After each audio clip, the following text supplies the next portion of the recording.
మీకు ఈ జల వనరుల మీద అవగాహన ఎట్లా వచ్చింది? ఒకరోజే 16 మంది వరంగల్ జిల్లాలోనే రైతులు ఆత్మహత్యలు చేసుకున్నారు. సిద్దిపేట ఆనుకొని లింగారెడ్డిపల్లి అనే ఊరున్నది. చాలా బాధాకరం. అది ఏంటంటే రాత్రి తేజ న్యూస్లో 9:30కు ఈ వార్త వచ్చింది. ఒకతను ఉరి పెట్టుకున్నాడు అని. షారూఖ్ ఫోన్ చేశారు.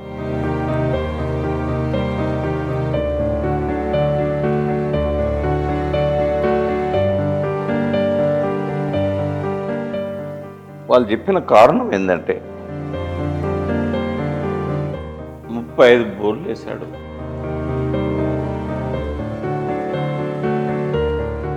లాస్ట్కి ఒక బోర్లో పడ్డాయి. అప్పు తెచ్చి పంట వేసుకున్నాడు.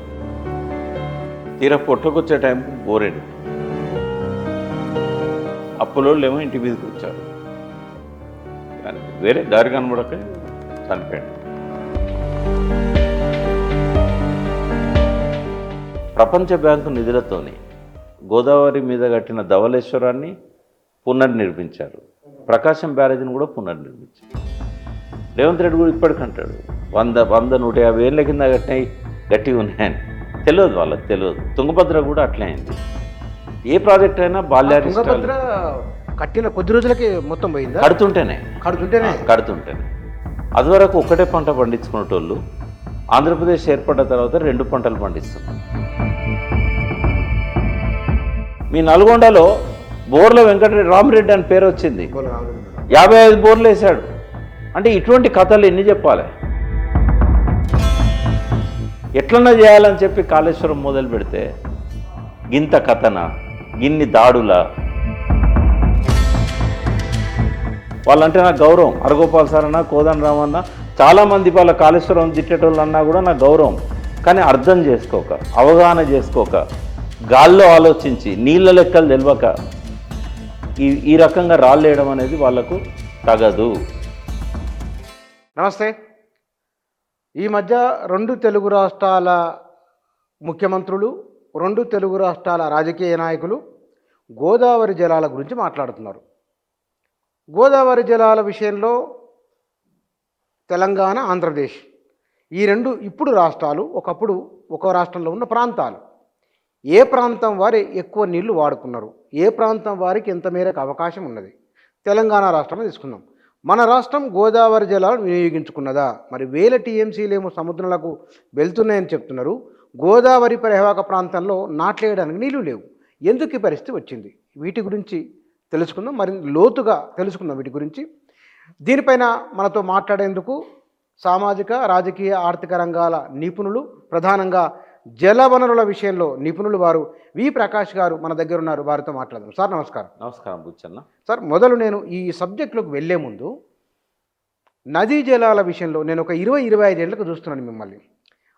వ్యాసాల రూపంలో ఉపన్యాసాలు చాలా ఉన్నాయి. మీరు చదివిందేమో లా కోర్సు. ఈ నీటి ఇంజనీర్లకు కూడా మీరు క్లాస్ చెప్తున్నారు. బహుశా ఈ 3 నెలల కింద క్లౌడ్ బరస్ట్ అంటే ఏమిటి, ఆకాశంలో వర్షాలు, వీటి మీద ఓ క్లాస్ చెప్పారు, నేను విన్నది. మీకు ఈ జల వనరుల మీద అవగాహన ఎట్లా వచ్చింది? ఎవరు కారకులు? ఎక్కడ నేర్చుకున్నారు ఇది? నేను ఒకరోజు కోర్టులో ప్రాక్టీస్ చేస్తున్నా. ఇక్కడ మా ములుగు, మా నేటివ్ ప్లేస్ పక్కన. అయితే వేరే కేసు విచారణ జరుగుతూ ఉంది. నెక్స్ట్ కేసు కోసం నేను వెయిట్ చేస్తున్నా. న్యూస్ పేపర్ తిప్పుతుండే ఇట్లా కోర్టులో జడ్జి గారి ముందే. ప్రతి పేజీలో 2 రైతుల ఆత్మహత్య, 3 రైతుల ఆత్మహత్య. అది వరంగల్ జిల్లాలోనే, అది జిల్లా ఎడిషనే. అప్పుడు ఈ జిల్లా ఎడిషన్లో వచ్చేది. అయితే ఒక ట్యాబ్లెట్స్ ఒక పేజీలో 2, ఒక పేజీలో 3, ఇట్లా మొత్తం లెక్క పెడితే ఒకరోజే 16 మంది వరంగల్ జిల్లాలోనే రైతులు ఆత్మహత్యలు చేసుకున్నారు. అన్నిట్లో కూడా ఏమనుందంటే బోర్లు వేసుకొని అప్పులు కట్టలేక, బోర్లకు చేసిన అప్పులు కట్టలేక, బోర్లు పడక, ఆ బోర్ల కింద పంటలు పండక, అప్పు చెల్లించలేక పరువు కోసం ప్రాణాలు ఇచ్చిన రైతులు అనేది అన్నిట్లో, అన్ని వార్తలలో ఉన్నది. నాకు 2 అనిపించినాయి. ఒక్కరోజు ఒక జిల్లాలో 16 మంది చనిపోతే ఇది మెయిన్ ఎడిషన్లో వార్త రాలే, ట్యాబ్లెట్లో కూడా అక్కడోటి వచ్చింది. అంటే అన్నం పెట్టే రైతు నీళ్ళ కోసం ఎందుకు ఆత్మహత్య చేసుకుంటున్నాడు? అసలు పరిస్థితి ఏంది? మనసు వికలమైపోయింది. ఇక ఆ రోజు కోర్టుకు గుడ్ బై చెప్పి చక్కగా జయశంకర్ సార్ దగ్గర పోయినాం. పోయిన తర్వాత ఏంటి సార్ ఈ పరిస్థితి, ఇట్లా ఎందుకు చచ్చిపోతున్నారు అంటే తెలుసుకోవాలి కారణాలు అన్నాడు. అప్పటికి ఇంకా తెలంగాణ ఉద్యమాలు మొదలు కాలే, 96 నేను చెప్పేది, 96 అయితే తెలుసుకోవాలి అసలు ఈ ఆత్మహత్యలకు ఇది ఒకటే కారణమా, ఇంకా వేరే కారణాలు ఉన్నాయా? ఎందుకంటే రైతులకు అనేక రకాల కష్టాలు ఉన్నాయి.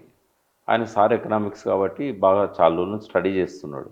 అంటే కల్తీ విత్తనాలు ఉన్నాయి, పంట దిగుబడి సరిగా రాక, న్యాచురల్ కెలామిటీస్ ఇట్లాంటివి అన్నీ ఉన్నాయి కదా, కొద్దిగా స్టడీ చేద్దామా అన్నాడు. అన్న తర్వాత ఎక్కడ రైతులు ఆత్మహత్య చేసుకున్నా సార్ని తీసుకొని పోయేది, కార్లు ఇంతంత పెట్రోల్ పోయించుకొని పోయేది. పోతే ఆ రైతు కుటుంబ సభ్యులు చెప్పేవాళ్ళు. ఒకసారి ఏమైందంటే సిద్దిపేట ఆనుకొని లింగారెడ్డిపల్లి అనే ఊరు ఉన్నది, అది 1 కిలోమీటర్ ఉంటుంది సిద్దిపేటకు. చాలా బాధాకరం అది. ఏంటంటే రాత్రి తేజ న్యూస్లో 9:30కు ఈ వార్త వచ్చింది, ఒకతను ఊరి పెట్టుకున్నాడు అని. సారుకు ఫోన్ చేశారు.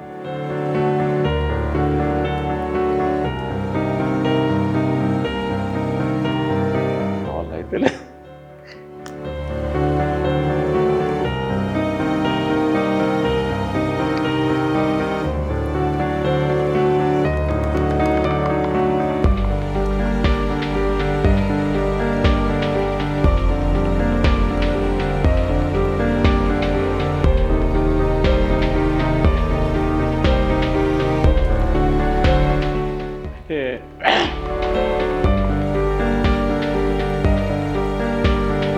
సారు వరంగల్ నుంచి వచ్చిండు, నేను ఇక్కడి నుంచి పోయినా. వైఎస్ఆర్ సిచ్యువేషన్ ఏంటంటే దూలానికి వేలాడుతుంది, పొద్దు పొడిచింది. అప్పటికి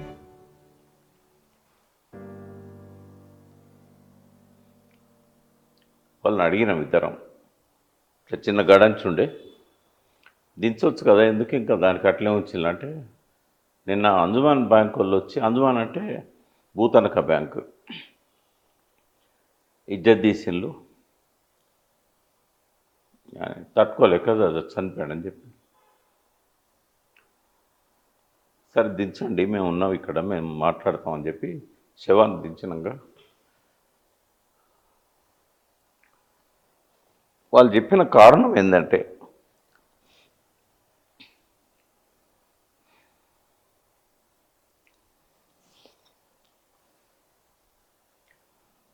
ఆ రైతుకున్నది కేవలం ఒక 15 ఎకరాలు, 35 బోర్లు వేశాడు. ఒకదానిలో నీళ్ళు పడలే, లాస్ట్కి ఒక బోర్లో పడ్డాయి. అప్పు తెచ్చి పంట వేసుకున్నాడు. తీరా పొట్టకొచ్చే టైంకి బోర్ ఎండిపోయింది. అప్పులోళ్ళు ఏమో ఇంటి మీదకి వచ్చారు, వేరే దారి కనబడక చనిపోయాడు. ఇట్లా మేమిద్దరం కలిసి ఒక 20-25 సంఘటనలు చూసాం. ఇక ఆ టైంలో ప్రాక్టీస్ చేయడం ఇదంతా ఆలోచన రాలే, ఇక వదిలేసేసినాం. వదిలేసి ఇక తెలంగాణ కోసం మనం పనిచేయాలి సార్, ఎందుకంటే మనకు నీళ్ళు ఎందుకు వస్తలేవు? గోదావరి నది ఉంది, కృష్ణా నది ఉంది, నీళ్ళు అన్నీ పోతున్నాయి సముద్రంలోకి. వాటిని మనం మలుపుకోవాలంటే ఏం చేయాలి అంటే, ముందు నీళ్ళ గురించి తెలుసుకుందామని చెప్పి ప్రభాకర్ రావు అని ఒక రిటైర్డ్ ఇంజనీర్, ఇక్కడ దుర్గాబాయి దేశ్ముఖ్ కాలనీలో ఉండేది. ఆయన ఎంత మంచి మనిషి అంటే, 1948లో నిజాం పరిపాలన చేస్తున్న సమయంలో రజాకార్ల దాడులను ఎదుర్కోవడానికి ఆ రోజుల్లో రామానంద తీర్థతో కలిసి, అప్పటికి ఇంజనీరింగ్ అయిపోయింది అనేది, మంత్రిని బ్రాహ్మడు. జనరల్గా బ్రాహ్మలు ఉద్యమాల్లోకి రారు, చాలా మేధావి, 21 సంవత్సరాల వయసు. ఆయన ఏం చేసిండంటే, రామానంద తీర్థం కలిసి నాగపూర్ పోయి ట్రైనింగ్ తీసుకొని తుపాకీ పట్టుకొని రజాకార్ల నుంచి ప్రజలను రక్షించడానికి ఫైట్ చేసిన వ్యక్తి. సరే పోలీస్ యాక్షన్ అయింది, అయినా కూడా ఆయన మీద కేసులు ఉన్నాయని చెప్పి బయటికి రాలే.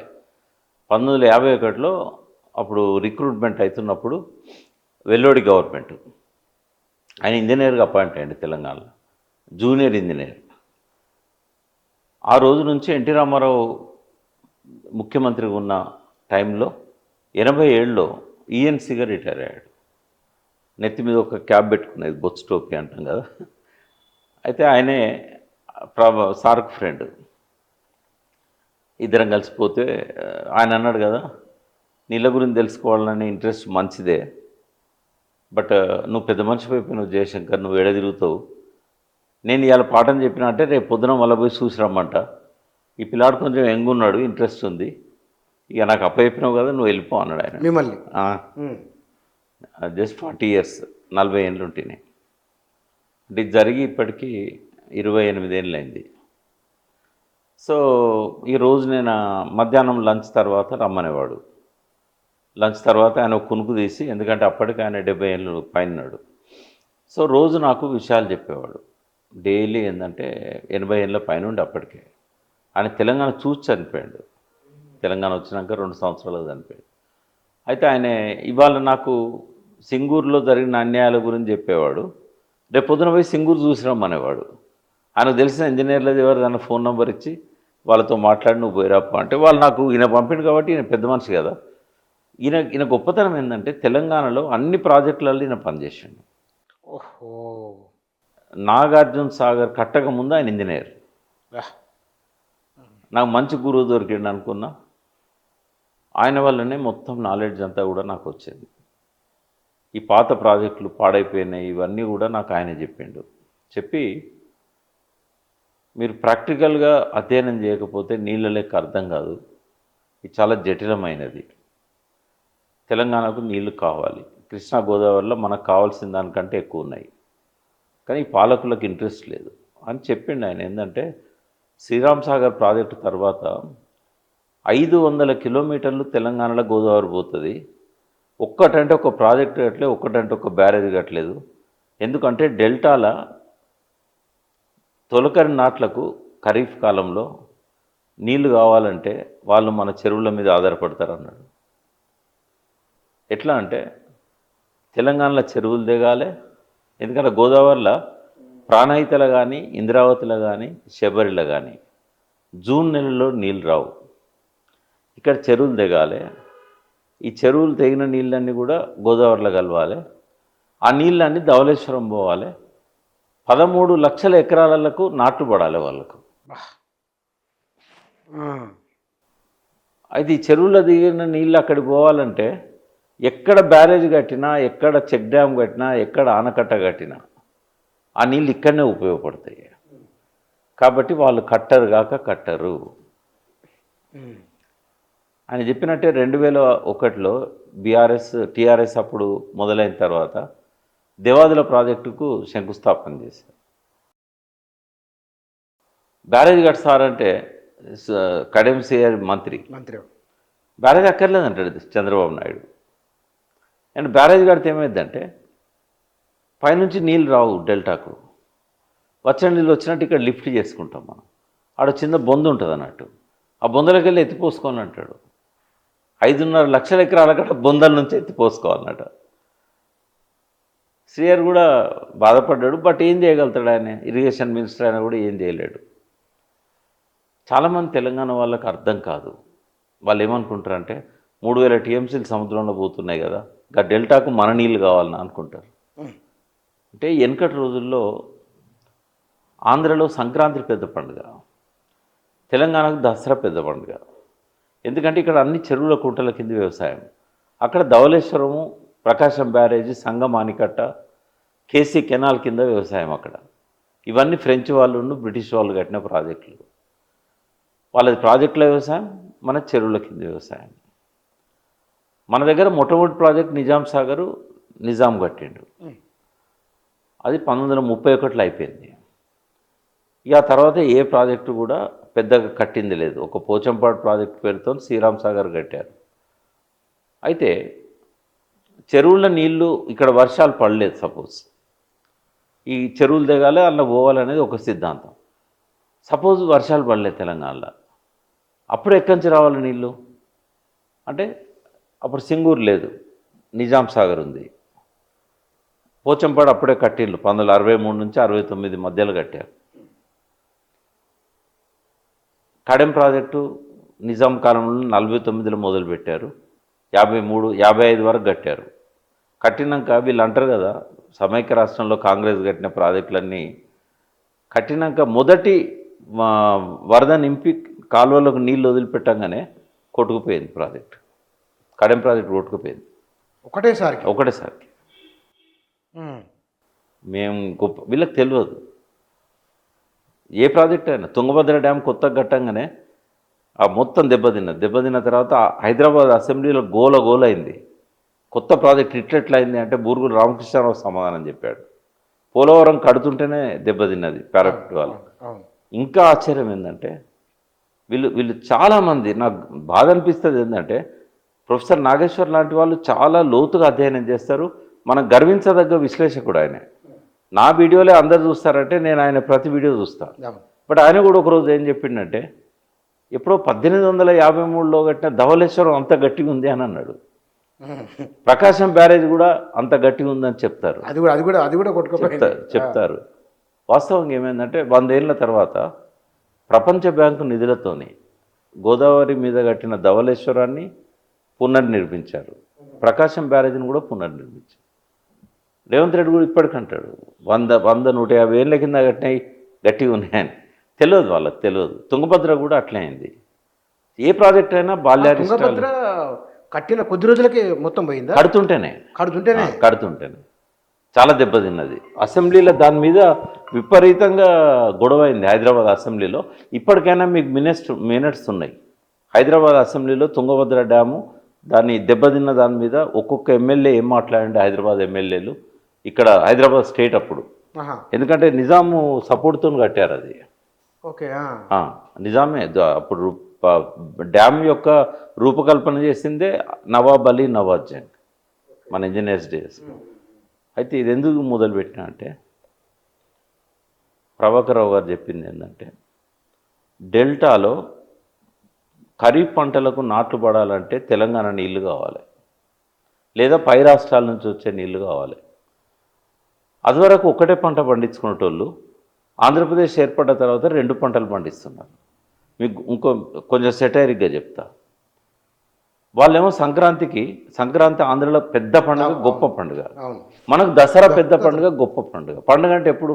మనకు ధాన్యం ఇంటికి వచ్చినప్పుడు ఆడబిడ్డలను పిలుచుకుంటాం, అక్టోబర్ నవంబర్లో చీర పెడతాం, నగలు పెడతాం, ఆ ఒడ్యానం పెట్టుకొని బతుకమ్మ పండుగ కాడ చాలా గొప్పగా గర్వంగా మా తల్లిగారి ఇంటికి వస్తే చూడు నాకు నగలు పెట్టిందని ఇట్లంతా వేసుకొని అందరికి చూపెడతా ఉంటారు. బతుకమ్మ పాటలు అల్లుతూ ఉంటారు. వాళ్ళ అన్న ఏం పెట్టిండు, తల్లి ఏం పెట్టింది. అక్కడ కూడా సంక్రాంతి చాలా గొప్పగా చేస్తారు. గొబ్బెమ్మలు పెట్టుడు, ఆ గంగెడ్లు, ఇట్లాంటివన్నీ. అక్కడ దాసరి వాళ్ళు ఈ నెత్తి మీద పెట్టుకొని వచ్చి కథలు చెప్పడము, హరికథలు, ఇట్లాంటివన్నీ మంచిదే. పంటలు చేతికి వస్తేనే పండుగ. వాళ్ళు అప్పుడు ధనలక్ష్మి ధాన్యలక్ష్మి అని చెప్పి వాళ్ళు అందరూ మెసేజ్లు ఇచ్చుకున్నాం. ఇప్పటికి ఇస్తారు సంక్రాంతి పండుగకి. మనమేమో దసరాకి ఇచ్చుకుంటాం ధనలక్ష్మి ధాన్యలక్ష్మి. వాళ్ళు ఏమనుకున్నారంటే నీళ్ళు ఉన్నప్పుడు 2 పంటలు ఎందుకు పండించుకోకూడదు. అయితే మరి వాళ్ళకు జూన్లో నీళ్ళు లేవు. ఇక్కడ ప్రాజెక్టులు కట్టారు, కడెం ప్రాజెక్టు కట్టారు, పోచంపాడు కట్టారు, నిజాం సాగర్ కట్టింది, ఇవన్నీ ఉన్నాయి. అయితే అక్కడ జూన్ నెల నాట్ల కోసం ఇక్కడ గేట్లు తీస్తారు. శ్రీరామ్ సాగర్లో, నిజాం సాగర్లో, కడెంలో. లాస్ట్కు తాలిపేరు ప్రాజెక్ట్ అనేది ఎవరు తెలియదు ఇక్కడ ఉన్న వాళ్ళకు. ఇది ఎక్కడ ఉందంటే చెర్ల వెంకటాపురం అడవులలో ఉంది. అది బస్తర్ కానుకొని ఉంటుంది. అక్కడ కుంట అనే ఏరియా అవన్నీ ఉన్నాయి, భద్రాచలం దాటినాక. ఆ నది ఛత్తీస్గఢ్ నుంచే వస్తుంది. ఆ నీళ్లు కూడా ఛత్తీస్గఢ్ దాకా పోతాయి లోపలికి. ఏ నది అది? తాలిపేరు. నది పేరు తాలిపేరు, ఉపనది, గోదావరి ఉపనది. చాలా చిన్న నది అది. బస్తర్ కొండల్లో పుట్టి అటు వస్తుంది. కేవలం డెల్టా పంటల కోసం ట్రైబల్ నిధులతోనే ఆ ప్రాజెక్ట్ కట్టిండు. ట్రైబల్ నిధులతో డెల్టా కోసం ట్రైబల్స్ కోసం ఏమో కుడికాలో పెట్టిండు. అది ఎంత దూరం అంటే కొద్ది దూరమే పోతుంది. ఒక 2,000 ఎకరాలకు నీళ్ళు ఇస్తుంది అది. 2,000. ఇక్కడనేమో చెర్ల వెంకటాపురంలో మొత్తము ఆంధ్ర సెటిలర్స్ ఉంటారు. ఎందుకు అంటే అది తరతరాలుగా అదొక చిన్న సంస్థానంలాగా, అంటే హైదరాబాద్ స్టేట్లో ఉన్న బ్రిటిష్ ఇండియాలో ఉన్న ఆ ఊర్లన్నీ కూడా ఒక సంస్థానంలాగా ఉండేది. జమీందార్ బాబు అని ఉన్నాడు నా స్నేహితుడు ఇప్పటికీ. అయితే వాళ్ళ పరిపాలన కింద ఉండేది అది. చాలామంది ఆంధ్ర ప్రాంతం నుంచి పోయి ఆ తూర్పుగోదావరి జిల్లాలో భాగం. ఒక భద్రాచలం టెంపుల్ తప్ప 1959 వరకు ఆ తూర్పుగోదావరి జిల్లాలో భాగం. ఆంధ్ర కుటుంబాలే ఉంటాయి. ఆ ప్రాంతం తెలంగాణలోకి వచ్చింది కానీ కుటుంబాలన్నీ ఆంధ్రే. సో వాళ్ళ కోసం 23,000 ఎకరాలకు వాళ్లకు నీళ్ళు ఇవ్వడానికి ట్రైబల్ నిధులతో. అయితే ఆ భూములన్నీ 1/70 కిందకి వస్తాయి. కానీ వీళ్ళందరూ 1/70 కంటే ముందు పొజిషన్లో ఉన్నారు. ఉన్న వాళ్లకు వ్యవసాయం చేసుకునే హక్కు ఉన్నది. అమ్మాలంటే వాళ్ళు ట్రైబల్స్కే అమ్మాలి. కానీ ట్రైబల్స్ కొనగలిగే శక్తి ఉండదు. కాబట్టి వాళ్ళ చేతులు ఉన్నాయి, ఈ రోజు వరకు కూడా ఉన్నాయి. అయితే ఆ చెరువు ఒక 10 సార్లు నిండుతుంది. ఒక సీజన్లో 10 సార్లు ఓవర్ఫ్లో అవుతుంది. అంటే ప్రాజెక్ట్ అది మీడియం ఇరిగేషన్ ప్రాజెక్ట్. అయితే ప్రతిసారి జూన్ నెలలో అంతకుముందు నింపెట్టుకున్న నీళ్ళన్నీ కూడా ఈ గోదావరి డెల్టా కోసం తలుపులు లేపుతారు. తర్వాత కిన్నెర్సాన్ ప్రాజెక్ట్ అని ఉంది పాల్వంచ అడవులలో.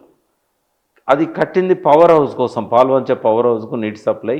అంటే బూర్గంపాడు ఏరియాలో ఒక తూము పెట్టి 20,000 ఎకరాలకు నీళ్ళు ఇవ్వాలనేది ప్రాజెక్ట్ రిపోర్ట్లో ఉంది. నేను రాసేదాకా ఎవరికి తెలియదు కూడా. అది 98లో రాసిన దాని మీద, కిన్నెర్సాన్ మీద. 98లో పోయినా నేను ఆ ప్రాజెక్టు చూసి వచ్చిన. చాలా బాగుంటుంది. మొసళ్ళు ఉంటాయి అందులో బాగా. మంచి వరంగల్ ఖమ్మం బార్డర్లో ఆ వాగు పుడుతుంది, కిన్నెర్సాని వాగు. విశ్వనాథ సత్యనారాయణ పాట కూడా ఉంది కదా, కిన్నెరసాని వచ్చిందమ్మా వెన్నెల పైటేసి అని. అయితే ఆ కిన్నెరసాని నది చాలా ప్యూర్ వాటర్, ట్రైబల్ ఏరియాస్ నుంచి వస్తుంది, ట్రైబల్ విలేజెస్ నుంచి వస్తుంది అది. అయితే ఆ వాటర్ని అంతా కిన్నెరసాని డ్యామ్ కట్టిండ్లు, ఆపిళ్ళు. బూర్గంపాడుకు కాలువలు పెట్టలే, తూము పెట్టిండ్లు, కాలువలు పెట్టలే. ఎందుకంటే వాళ్ళ ఉద్దేశం వేరున్నది. పాల్వంచ థర్మల్ పవర్ ప్లాంట్ కొంచెం నీళ్ళే సరిపోతాయి. కానీ కిన్నెర్సాన్ వాటర్ అంతా కూడా డెల్టాల నీళ్ళు అవసరం పడ్డప్పుడు మొదటిసారి ఖరీఫ్లో, రెండోసారి రబీలో తలుపులు తెరిచి తీసుకుపోతారు. అట్లాగే చిన్న చిన్న ప్రాజెక్టులు తెలంగాణలో ఉండే, కడెం కానీ ఇట్లాంటి అప్పర్ మానేరు కానీ, అది నిజాం కాలంలో కట్టినాయి. వాటి కూడా అందులో ఉన్న నీళ్ళు ఉంటే ఇడిచిపెట్టి తీసుకొని పోతారు.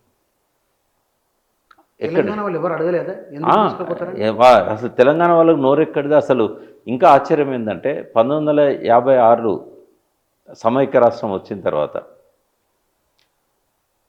ఇందులో మనం కాంగ్రెస్ వాళ్ళ ద్రోహాన్ని నేను చెప్పదలుచుకున్నాను.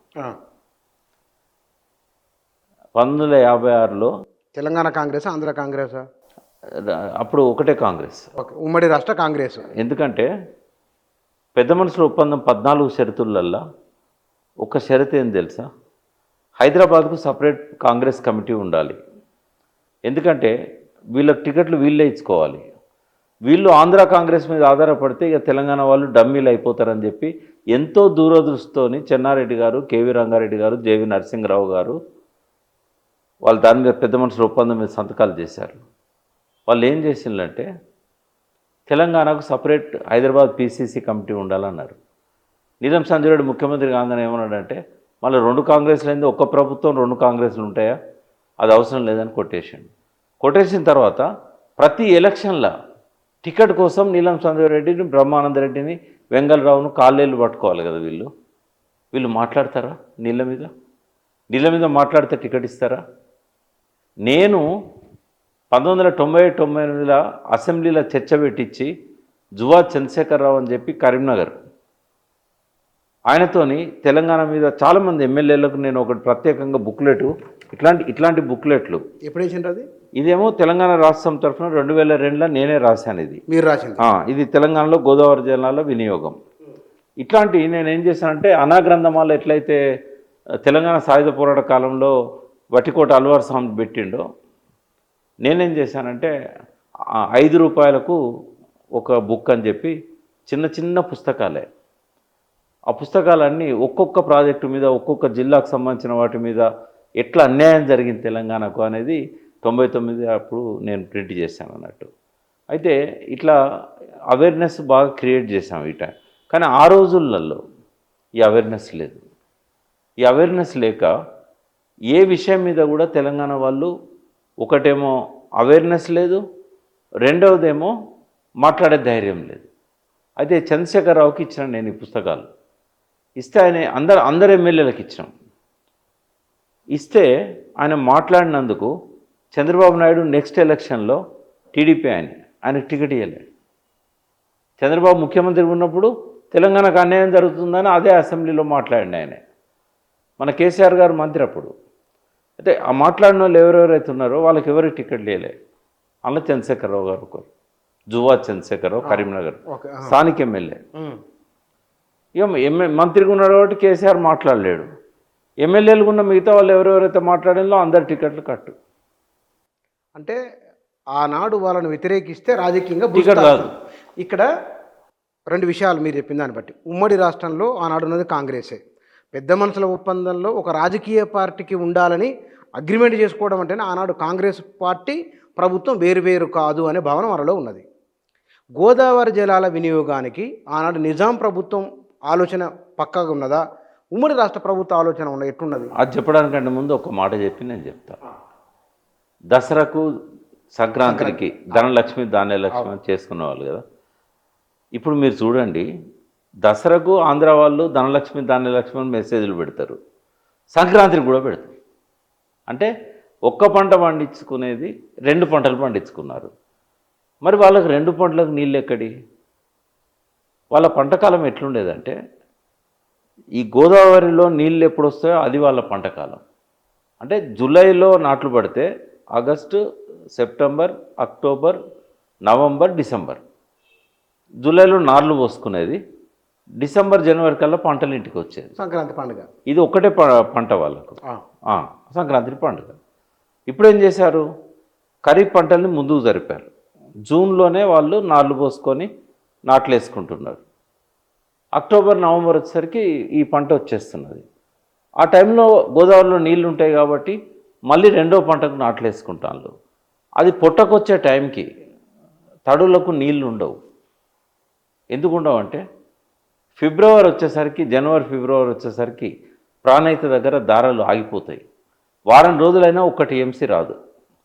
ఇంద్రావతిలో కూడా అదే పరిస్థితి. ఎందుకంటే ఇంద్రావతి మీద కూడా రెగ్యులేటెడ్ రిలీజెస్ అని అనుకున్నారు, but hydel power project Bhupalapatnam దగ్గర కట్టలేదు. కట్టకపోయేసరికి అక్కడి నుంచి కూడా స్టోరేజ్ లేదు, నీళ్లు రావు. శబరి నుంచి కూడా కేవలం కొన్ని నీళ్ళు వస్తాయి. అంటే రోజుకొక 300 క్యూసెక్కులు, 400 క్యూసెక్కులు. అంటే అటువంటి ఒక 20 రోజులు అయితే 1 టీఎంసీ. 20 రోజులు.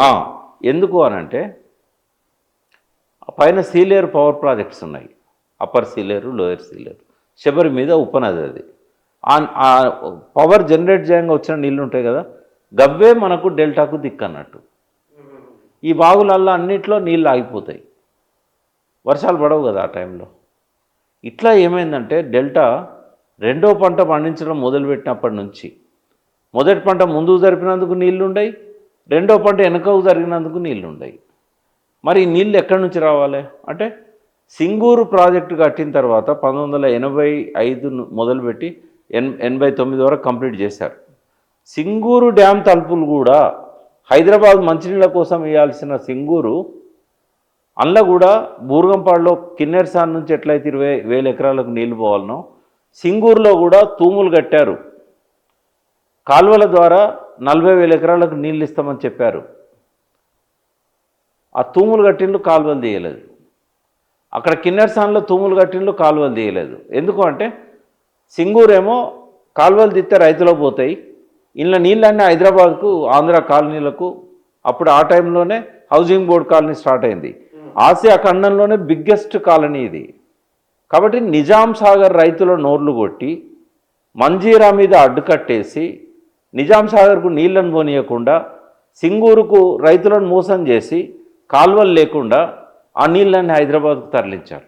ఎప్పుడైతే డెల్టాకు నీళ్ళు అవసరం పడతాయో హైదరాబాద్ కోసం పెట్టిన నీళ్ళను కూడా తలుపులు తెరిచి నిజాం సాగర్ పంపి నిజాం సాగర్ నుంచి ఇప్పుడు చెప్తే ఆశ్చర్యంగా అనిపిస్తుంది. అంటే గుచ్చన్న సరే ఇదొక పార్ట్. నిజాం ఏం చేసిండు అనేది మీరు అడిగారు కదా, అవును. ఇలా రాశాను నేను, మీకు చెప్తా. 1901లో రాయల్ కమిషన్ అనేది ఒకటి ఏర్పాటు చేశారు. దాన్ని Indian irrigation commission number one ఎందుకు అంటున్నామంటే స్వాతంత్రం వచ్చినాక 1972లో కూడా ఇండియన్ ఇరిగేషన్ కమిషన్ నంబర్ 2 వచ్చింది. ఈ మధ్యకాలం అంతా మొదటి కమిషన్ చెప్పింది. అయితే అప్పుడు నిజాం ఏమన్నాడంటే, బ్రిటిష్ ఇండియా కదా, 3 విషయాలలోనే నిజాంకును బ్రిటిష్ వాళ్ళకు ఒప్పందం ఉన్నది. ఆ 3 ఏంటంటే కమ్యూనికేషన్స్, అంటే ఫోన్లు, టెలిగ్రాములు. రెండవది ట్రాన్స్పోర్ట్, రహదారులు, నేషనల్ హైవేసు, రైల్వే మార్గాలు. మూడవది డిఫెన్స్. హైదరాబాద్ మధ్యలో ఉంది కదా భారతదేశానికి. పైనుంచి ఎవరైనా దాడులు చేస్తే, అప్పుడు రెండో ప్రపంచ యుద్ధం, మొదటి ప్రపంచ యుద్ధం వచ్చింది కదా, ఎవరైనా దాడులు చేస్తే భారతదేశ ఆర్మీ నిజాం ప్రభుత్వాన్ని రక్షించాలి. బ్రిటిష్ ఇండియాలో ఏదైనా ప్రాబ్లం వచ్చినప్పుడు నిజాం వాళ్ళకు సపోర్ట్గా పోవాలి. ఆ ఒప్పందంలో భాగమే టిప్పు సుల్తాన్ మీద బ్రిటిష్ వాళ్ళు యుద్ధం చేసినప్పుడు నిజాం ముస్లిం అయిండు కూడా టిప్పు సుల్తాన్ దిక్కుపోలే, బ్రిటిష్ వాళ్ళ దిక్కుపోయిండు. ముస్లిం అయినా కూడా మతాన్ని పక్కకు పెట్టి ఒప్పందం మేరకు. అది మూడింటిలోనే ఒప్పందం ఉన్నది, నీళ్ళ మీద ఒప్పందం లేదు. నిజాం ఏమన్నాడంటే, అప్పుడు మీర్ మహబూబ్ అలీ ఖాన్ చాలా గొప్ప మేధావి, జస్ట్ 45 ఆయన 67లో పుట్టిండు, 2011లో చనిపోయిండు. నాట్ ఈవెన్ 50 years కూడా బతికినట్లేడు ఆయన. 32 + 11 44 ఏళ్ళకు చనిపోయిండు ఆయన. ఆ మీర్ మహబూబ్ అలీ ఖాన్, మీరు మా నీళ్ళ గురించి మీరు కమిషన్ వేసి ఎంక్వైరీ చేయడం ఏంది, మా నీళ్ళు ఏందో మేము ఎక్కడ వాడుకోవాలో మాకు తెలుసు అని చెప్పి రిజెక్ట్ చేసిండు రాయల్ కమిషన్. అయినా కూడా వాళ్ళు ఏం చేశారంటే సర్వే చేశారు, దేశమంతా సర్వే చేశారు. వాళ్ళు సర్వే చేసిన దేశంలో 565 ప్రిన్సిపల్ స్టేట్స్ ఉన్నాయి. అందులో హైదరాబాద్ అత్యంత పెద్దది. అంటే ఈ బ్రిటిష్ వాళ్ళు ఎక్కడి నుంచి వచ్చిందో లండను, ఆ లండను, ఐర్లాండ్, స్కాట్లాండ్ 3 దేశాలు కలిపి ఎంత ఉంటుందో ఒక హైదరాబాద్ అంత ఉంటుంది. 16 జిల్లాలు హైదరాబాద్. ఆనాడు రిజెక్ట్ చేసిండు, నేనేం సహకరించా, మీరు చేసుకుంటే చేసుకోవచ్చు అని చెప్పి. అందులో భాగం కాలే. మిగతా సంస్థానాలన్నీ బ్రిటిష్ మీద ఆధారపడినాయి. నాకు మీకు మూడిట్లనే ఒప్పందం ఉన్నది, మిగతాది నాకు అవసరం లేదు పొమ్మన్నాడు. బట్ వాళ్ళు ఏం చేశారంటే సర్వే చేసి నిజాంకి హెచ్చరికలు జారీ చేశారు. చూడు, నదులు బాగున్నాయని చెప్పి సంతోషపడద్దు, ఈ నది నీళ్ళను మీరు వ్యవసాయానికి ఉపయోగించకపోతే రాయచూరు, గుల్బర్గా ఆ ప్రాంతాలల్లో, ఇంకా పైన బొంబాయి స్టేట్ ఉండే అప్పుడు, పూణే నుంచి మొదలుపెట్టి బీజాపూర్ దాకా, బీజాపూర్ కూడా అప్పుడు బొంబాయి స్టేట్లో ఉండే, ఈ ప్రాంతాలల్లో రోడెంబడి నడుస్తూ పోతూ ఉంటే కొన్నిసార్లు శవాల కుప్పలు రోడెంబడి పడి ఉన్నాయి. ఎందుకంటే మెడోస్ టేలర్ అని ఒక బుక్ ఆయన రాశాడు. అప్పుడు బ్రిటిష్ ఇండియాలో హైదరాబాద్లో ఉద్యోగం ఆయనది, రెసిడెంట్ దగ్గర. అయితే ఆయన కలెక్టర్ లాగా ఆయనకు ఆ పవర్స్ ఉండేది. ఆయన రాసిన బుక్ ఇప్పుడు 1850s రాశాడు ఆ బుక్. అంటే కరువు కాటకాలు వచ్చినప్పుడు హైదరాబాద్ స్టేట్లో కొన్ని జిల్లాలలో ఎంత దారుణమైన పరిస్థితులు ఉండేది అని రాశాడు ఆయన. 1830లలో కరువు వచ్చింది. గుంటూరులో 1/3 జనాభా తుడిచిపెట్టుకపోయింది, తట్టుకోలేక కరువుకు, ఆకలికి, నీళ్లు దొరకక. అది చూసిన తర్వాతనే మిలిటరీ ఇంజనీర్గా ఉన్న అర్దర్ కాటన్కు ఈ ధవళేశ్వరం ఆనకట్ట కట్టాలనే ఆలోచన వచ్చింది. బ్రిటిష్ వాళ్ళు రిజెక్ట్ చేశారు. నువ్వేంది, నీ పనేంది, నువ్వేం ఆనకట్ట కడతానంటున్నావు, నువ్వు వచ్చిన పని చూసుకో అంటే, లేదు, కరువు కాటకాలు, కాటకాన్ని ఫెమైన్ అంటారు, కరువును డ్రాట్ అంటారు. కరువు అంటేనేమో వాళ్ళకు కొంచెం నీళ్ళకి ఇబ్బంది అవుతుంది, తిండికి ఇబ్బంది అవుతుంది. కానీ కాటకం అంటే పశువులకు కూడా నీరు దొరకదు, మేత దొరకదు, అందరు చచ్చిపోతూ ఉంటారు. ఆ కాటకాలు తెలంగాణలో రాలే, థ్యాంక్స్ టు కాకతీయులు. కానీ అంతకంటే ఒక 300-400 సంవత్సరాల కింద నుంచి, శాతవాహనుల కాలం నుంచి కూడా నీటిని ఎట్లా నిల్వ చేయాలనో దేశానికి చెప్పింది తెలంగాణ. వాళ్ళు కట్టిన చెరువులు, కుంటలు. ఈ కాటకాలు గుంటూరులో 1833లో వచ్చిన నాటికే మన దగ్గర కనీసం 30,000 చెరువులు కుంటలు ఉండేది తెలంగాణలో. కాబట్టి ఇక్కడ కాటకాలు ఎప్పుడు రాలే. కరువు వచ్చింది కానీ కాటకాలు రాలే. కానీ హైదరాబాద్ స్టేట్లో ఉత్తర కర్ణాటక జిల్లాలు ఉండేది, రాయచూరు, లింగ్సూగూర్, గుల్బర్గా, బీదరు, ఇవన్నీ. ఆ ప్రాంతం అంతా కూడా మరాఠ్వాడ, ఉస్మానాబాదు, ఇవన్నీ కూడా నాందేడ్, పర్బని, ఔరంగాబాద్, బీడ్, ఈ జిల్లాలు 8 జిల్లాలు. అక్కడ కాటకాలు వచ్చినాయి. నిజాంకి హెచ్చరిక చేశారు, నీ కృష్ణానది ఉంది కానీ మహబూబ్ నగరు కరువు ఛాయలు మొదలైనవి.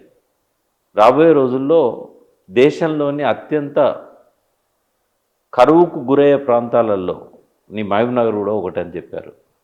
నల్గొండ కూడా నువ్వు వెంటనే చర్యలు తీసుకోకపోతే మహబూబ్ నగర్ లాగానే నల్గొండ కూడా కరువు ప్రాంతం అవుతుంది. వాళ్ళు టెస్ట్ చేసింది ఏంటంటే మట్టిని పరీక్షించినప్పుడు మట్టిలో సారవంతమైన మట్టిలో నుంచి ఆ పదను కొన్ని సంవత్సరాల పాటు లేక వర్షాలు పడక అది ఇసుకలాగా మారిపోతుంది. కాబట్టి ఎడారి ఛాయలు అనుకున్నాయి. ఇంకోటి గుర్తేముంటుందంటే బ్రహ్మజముడు చెట్లు మొలుస్తాయి. మేము తెలంగాణ రాకముందు గద్వాల ఏరియాలో బాగా తిరిగేది, జయశంకర్ సారు, నేను, జాదవ్ గారు. అక్కడ కూడా అది కూడా మళ్ళీ మనకు బాధాకరంగా ఉంటుంది. రాయపుర అని ఒక ఊరున్నది. ఈ ఊరు గట్టుకు దగ్గరలో ఉంటుంది. అయితే రాయపురలో ఒక పెద్ద చెరువు ఉంది. ఆ చెరువులో ఎప్పుడు నీళ్ళు ఉండవు. అయితే ఆ ఊర్లో పోయి 120 కుటుంబాలు, 93 కుటుంబాలల్లో 20 ఏళ్ళ అమ్మాయి నుంచి 80 ఏళ్ళ ముసలామె దాకా విడోస్ ఉన్నారు. 93 కుటుంబాలలో పెద్ద మగవాళ్ళు ఎవరు, పెద్ద వయసు ఉన్న వాళ్ళు లేరు. ఏమైందమ్మా, ఎందుకు మీ ఊర్లో ఇట్లా అయింది పరిస్థితి అంటే, మా ఊర్లో కూలికి పోతే 10 రూపాయలు ఇస్తారు. అప్పుడు 1997, 98 నేను చెప్పేది. మాతో మల్లెపల్లి లక్ష్మయ్య గారిని తీసుకుపోయినాం మేము. ఆయన వార్తలో తెలంగాణ ప్రతినిధిగా ఉండే. అయితే ఇది ఎక్కడ ఉంటుందంటే ఈ గట్టు జూరాల ప్రాజెక్టు బ్యాక్ సైడ్ ఉంటుంది.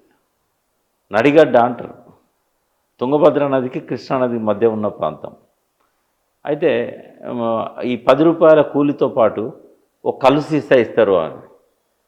మరి కళ్ళు సీసా కళ్ళు ఎక్కడ వస్తుందమ్మా, ఇక్కడ ఒక్క తాడి చెట్టు లేదు, ఒక ఈత చెట్టు లేదు అంటే, ఏమోనాయ వాళ్ళు ఎక్కడి నుంచి తెచ్చిస్తారు అని అన్నారు.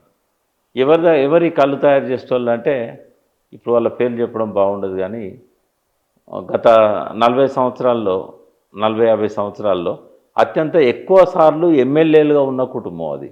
తండ్రి ఎమ్మెల్యేగా ఉన్నాడు, పెద్ద కొడుకు ఎమ్మెల్యేగా ఉన్నాడు, చిన్న కొడుకు ఎమ్మెల్యేగా ఉన్నాడు, కోడలు ఎమ్మెల్యేగా ఉన్నది. ఇప్పటికి కూడా కోడలు చాలా యాక్టివ్గా ఉన్నది రాజకీయాలలో. ఆ కుటుంబం నడిగడ్డకు చెందిన వాళ్ళు, నడిగడ్డకు చెందిన గద్వాల కుటుంబం. అయితే ఆ కుటుంబంలో ఈ కళ్ళు వ్యాపారం ఉన్నది. అది ఎక్కడ తాడి చెట్టు ఉండదు, మొత్తం డైజోపాము, యూరియా, అనేక రకాల కెమికల్స్. అయితే ఆ కళ్ళు సీసా తాగి వాళ్ళందరూ మెల్లమెల్లగా అందరు చచ్చిపోయింది. యువకులు లేరు, పెద్దవాళ్ళు లేరు. ఆ ఊరిలో చిన్న పిల్లలు ఉన్నారు కొంతమంది. 120 కుటుంబాల్లో 92 కుటుంబాలు విడోస్. ఒక్క చుక్క నీరు ఉండదు ఆడ. నడిగడ్డ, తుంగభద్ర నది, కృష్ణా నది రెండు కూడా ఫుల్గా పోతూ ఉంటాయి. అయితే ఆడికి పోయి వాళ్ళకు రాయచూర్ మార్కెట్ పోయేది. మేము పోయేటప్పుడు ఫస్ట్ కార్లో ఇక్కడ నుంచి రాయచూర్ పోయి జొన్నల బస్తాలు కొనుక్కొని అందులో వేసుకొని ఎండాకాలం ఆ ఊరికి పోయి వాళ్ళ గడక వండుకోవడానికి ఇంటింటికి తిరిగి జొన్నలు ఇచ్చారు. ఇది ఎప్పుడు 97, 98, 99. జాదవ్ సాబు ఇటువంటి విషయాల్లో చాలా, ఆయన రోడంబడి పోతుంటే ఎక్కడ నా కుక్కకు కాలుకు దెబ్బ తగిలితే ఆ కుక్కను ఆయనతో పాటు తీసుకొని పోయి దాన్ని కట్టుకట్టించి ఎవరైనా పెంచుకుంటామంటే ఇచ్చేది, లేకపోతే ఎవరికైనా ఇచ్చేటోడు. అయితే అటువంటి వాడు మనసులో బాధలు చూసి మమ్మల్ని అందరినీ, నన్ను, జయశంకర్ సార్ను, లక్ష్మయ్యను, పాశం యాదగిరి, ఇట్లా. అయితే ఇట్లాంటి గ్రామాలల్లో నిజాం కాలం నుంచి కూడా వీటికి నీళ్లు రావాలనేది ఒక కృషి మొదలైంది. వాస్తవంగా గట్టులో ఏమైందంటే బ్రహ్మజముడి చెట్లు వచ్చినాయి, మట్టి మొత్తం ఎడారిగా మారింది టోటల్. అయితే ఇట్లా కావద్దు తెలంగాణ. అయితే నిజాం ఏం చేసిండు అనేది మొట్టమొదటిసారిగా ప్రభాకర్ రావు గారిని అడిగినాం. ఆయన ఒక ఆర్టికల్ రాశాడు. అప్పుడే ఈ ఆర్టికల్ రాయించింది నేను. దాని పేరు తెలంగాణ మహాసభ పత్రిక.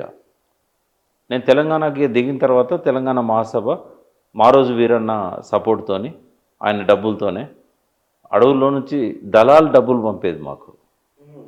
సూర్యాపేటలో మేము మీటింగ్ పెట్టడానికి నేను 14 రోజులు ఆ, ఖమ్మం కిన్నెరసాని ఒడ్డున ఉన్న గ్రామాలల్లో వాళ్ళ క్లాసులు చెప్పుకుంటూ ఆ డబ్బులు 14 రోజుల తర్వాత ఇచ్చారు. 2 లక్షల రూపాయలు ఇస్తే సూర్యాపేటలో నేను మీటింగ్ పెట్టిన. పోలీసులకు తెలిసి ఈ విషయాలు, ఎందుకంటే చాలాసార్లు చెప్పిన కూడా నేను వాళ్ళ దగ్గర నుంచి డబ్బులు తెచ్చిన. నేను కాలినడకని వచ్చిన అంత దూరం నుంచి. అవునా? ఆ, నేను ఖమ్మం అడవుల్లో ఇల్లందు దగ్గర అడవిలోకి పోతే మొలుగులో బయటకు వచ్చిన. అరే మరి ఎలుగుబంట్లు పులులు ఎలుగుబంట్లు పుల్లు కాదు, పోలీసులు. పోలీసుల భయం కూడా ఉంటారు. ఎలుగుబంట్లు పుల్లు మనల్ని ఏం చేయవు. పోలీసులే కనబడితే కాల్ చేసేటోళ్ళు ఆ రోజుల్లో. 2-3 సార్లు నేను ఉన్న టైంలో ఫైరింగ్ అయింది అక్కడ. అడ్డాలు మార్చాము. అయితే ఆ టైంలో తెలంగాణకు ఎందుకు పోవాల్సి వచ్చిందో కూడా ఇప్పటి తరానికి తెలియాలి. ఎక్కడ మీటింగ్ పెట్టినా 10 మంది వస్తలేరు. ఈ యూనివర్సిటీ ప్రొఫెసర్లు మేధావులు అంతా ఏమన్నారంటే, తెలంగాణకు జనం కదులుతలేరా, జనం కదలకపోతే తెలంగాణ రాదు. ఈ విద్యార్థులంతా చదువులలో బిజీ అయిపోయినారు, కాంపిటేటివ్ ఎగ్జామ్స్ రాస్తాను. ఉద్యోగులంతా జీతాలు పెరిగినాయి, వాళ్ళ లోలీలో వాళ్ళు ఉన్నారు. వాళ్ళ ఉద్యోగులు వాళ్ళ సమస్యలు తప్ప వేరే పట్టించుకుంటలేరు. 69లో ఉద్యమం నడిపింది వీళ్ళిద్దరే. ఇప్పుడు తెలంగాణ రావాలంటే రైతులతో రావాలి, రైతులు సఫర్ అవుతున్నారు. ఒక్కసారి రైతులతో ఒక మీటింగ్ పెడితే అందరికీ తెలిసి వస్తుంది. జయశంకర్ సారే అన్నాడు ఈ మాట. అన్నాక అంతకుముందు భువనగిరిలో మీటింగ్ అయింది, కానీ అందులో రైతులు ఒక్కరే రాలే, విద్యార్థులు యువకులు అందరు వచ్చారు.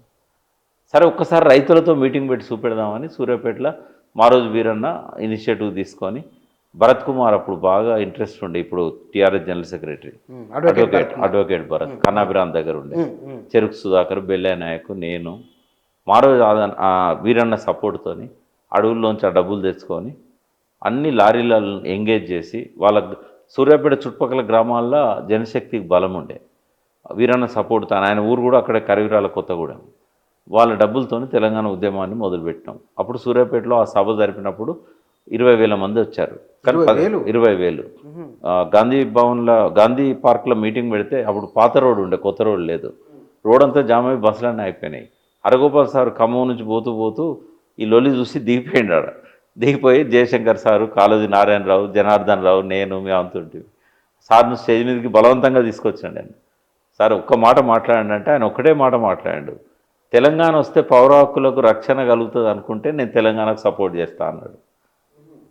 ముందు ప్రత్యేక తెలంగాణకు నేను సపోర్ట్ చేయను అన్నాడు. సార్ మీరు ఏం చెప్పదలుచుకుంటారో స్టేజ్ ఎక్కి చెప్పండి అంటే ఈ మాట చెప్పాడు. అయితే ఇదంతా ఎందుకు చెప్పినా అంటే, రైతులు నీళ్ళ కోసం తెలంగాణ ఉద్యమానికి కదిలారు. ఎడారి ఛాయలు అలుముకుంటున్నాయి తెలంగాణ అంతా.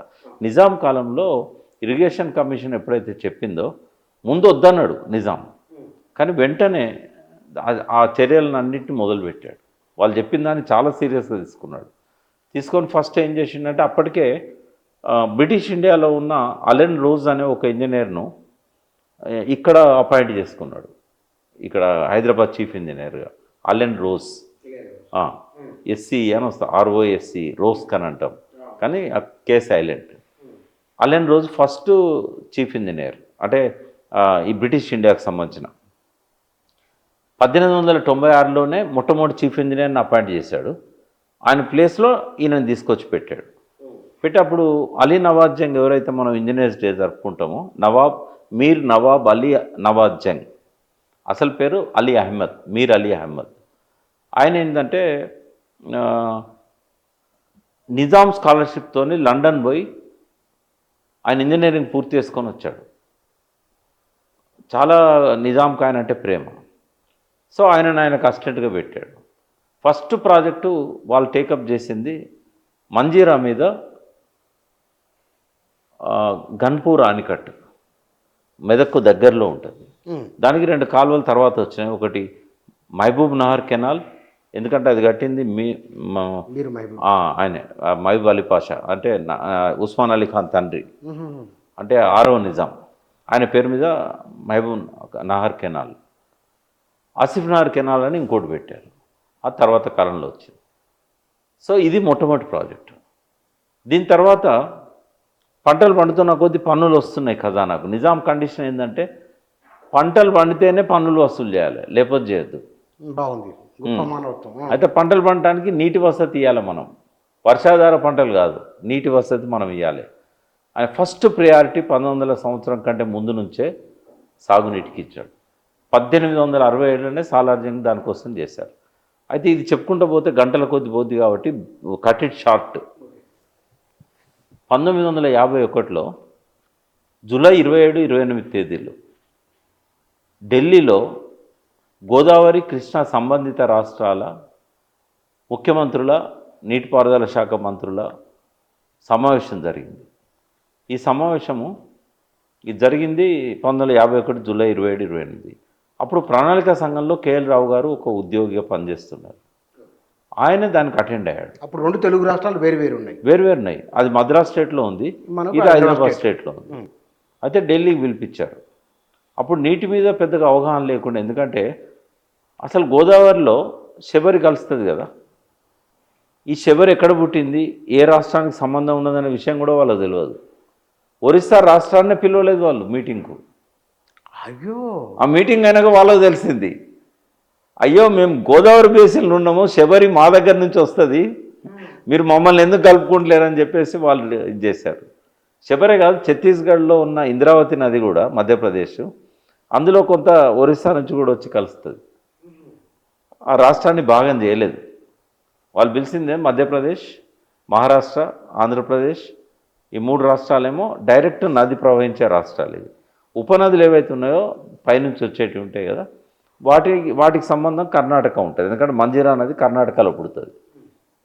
కానీ ఆ రోజుల్లో కంప్లీట్ మంజీరా నది హైదరాబాద్ స్టేట్లో పుట్టి హైదరాబాద్ స్టేట్లోనే గోదావరిలో కలిసేది. బీడ్ జిల్లాలో మంజీరా నది పుడుతుంది. నేను పోయిన మంజీరా నది పుట్టే ప్రాంతానికి. అయితే ఆ బీడ్ జిల్లా హైదరాబాద్ స్టేట్లో ఉంది. కాన్ఫ్లుయెన్స్ ఎక్కడుందంటే నాందేడు కింద మనము ఆర్ఎస్ఎస్ ఫౌండర్ ఎవరైతే హెగ్డేవార్, కందకుర్తి గ్రామం, నిజామాబాద్ ఆదిలాబాద్ బార్డర్లో, అది కూడా హైదరాబాద్ స్టేట్లో ఉంది. అయితే అప్పుడు ఏంటంటే హైదరాబాద్ స్టేట్ పిలిచారు. అది హైదరాబాద్ స్టేటు ప్లస్ అప్పుడు ఆంధ్రప్రదేశ్ లేదు, హైదరాబాద్ స్టేటు, మద్రాస్ స్టేటు, బొంబాయి స్టేటు, అప్పుడు బొంబాయి స్టేట్ అన్నారు. కర్ణాటక మైసూర్ స్టేట్. అయితే మైసూర్ స్టేట్ గోదావరి నదిలో ఏం లేదు, ఇది ఒకటి హైదరాబాద్ స్టేట్ ఉంది కాబట్టి వీళ్ళతోనే మీటింగ్ పెట్టారు. పెట్టినప్పుడు మనకు నీళ్ళ కేటాయింపుల గురించి చెప్తాను నేను. అప్పుడు మన దగ్గర నుంచి వెల్లోడి వేయండు. వెల్లోడి ఎవరు? ముఖ్యమంత్రి. చాలామంది హైదరాబాద్ మొదటి ముఖ్యమంత్రి ఎవరు అంటే బూర్గుల రామ్ అని ఓట్ల ద్వారా ఎలక్ట్ అయిన మొదటి ముఖ్యమంత్రి.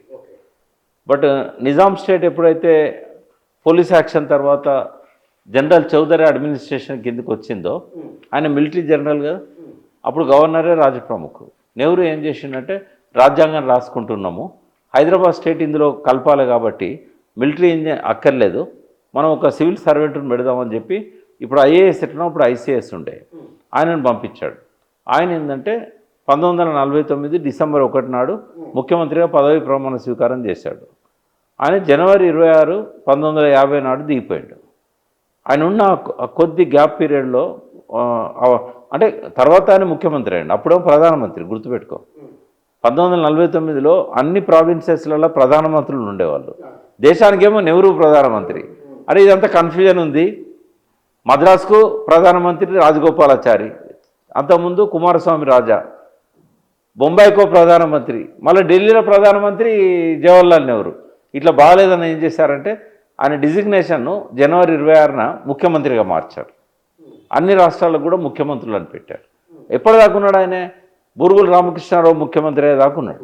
అంటే 52 మార్చి 4వ తారీఖు. అంతకంటే ముందు 51లో జరిగిన ఈ మీటింగ్లో ఆయన తెచ్చిన ఆయన అప్పటి విషయాలన్నీ కూడా ఇందులో ఈ బుక్లో నేను మెన్షన్ చేశాను. మన గోదావరి నీళ్ళ మీద ఎంత వాటా ఉండేది అనేది. అయితే దాదాపుగా 700-800 టీఎంసీలు అప్పుడు మనకు ఆ 51 ప్రణాళికా సంఘంలో మనకు వచ్చింది. అదే 56లో ఆంధ్రప్రదేశ్ ఏర్పడ్డది.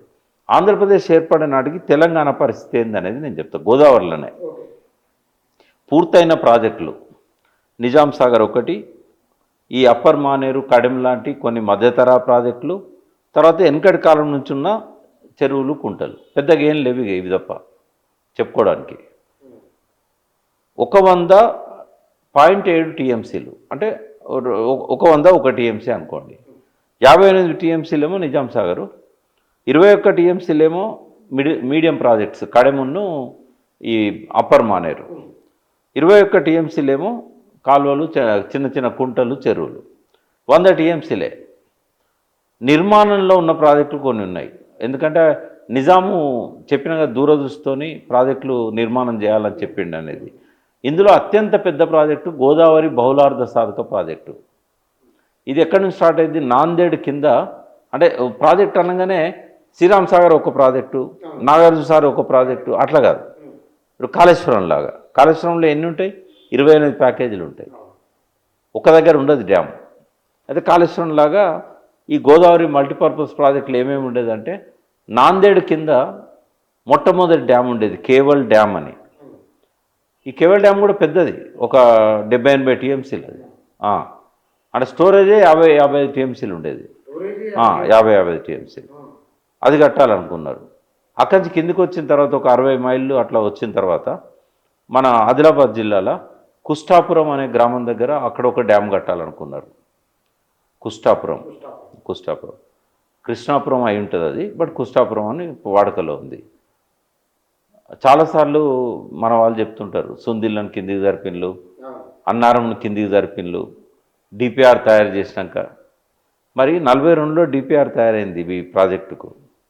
తయారైనాక కుష్టాపురం నుంచి కిందికి జరిపి పోచంపడ దగ్గర కట్టారు. అప్పుడే జరిపారు. ఎందుకంటే డిపిఆర్లో ఉన్నట్టు ఫీల్డ్ మీద ఉండదు. తర్వాత నాగార్జున సాగర్ ఏలేశ్వరం దగ్గర కట్టాలి. ఏలేశ్వరం దగ్గర నుంచి కిందికి జరిపి నందికొండ దగ్గర కట్టారు. ఎందుకంటే ఆయన ఎవరు, మన కేఎల్ రావు గారు వచ్చి గుర్రం మీద పోయి అంతా సర్వే చేసాడు. ఇక్కడ బాగాలేదని చెప్పేసి దాన్ని కిందికి జరిపాడు. అంటే డిపిఆర్లో ఉన్నట్టు ప్రాజెక్టులు ఉండవు. పిసి ఘోష్ గారికి కుష్టాపురం తెలియదు, పిసి ఘోష్ గారికి ఏలేశ్వరం తెలియదు.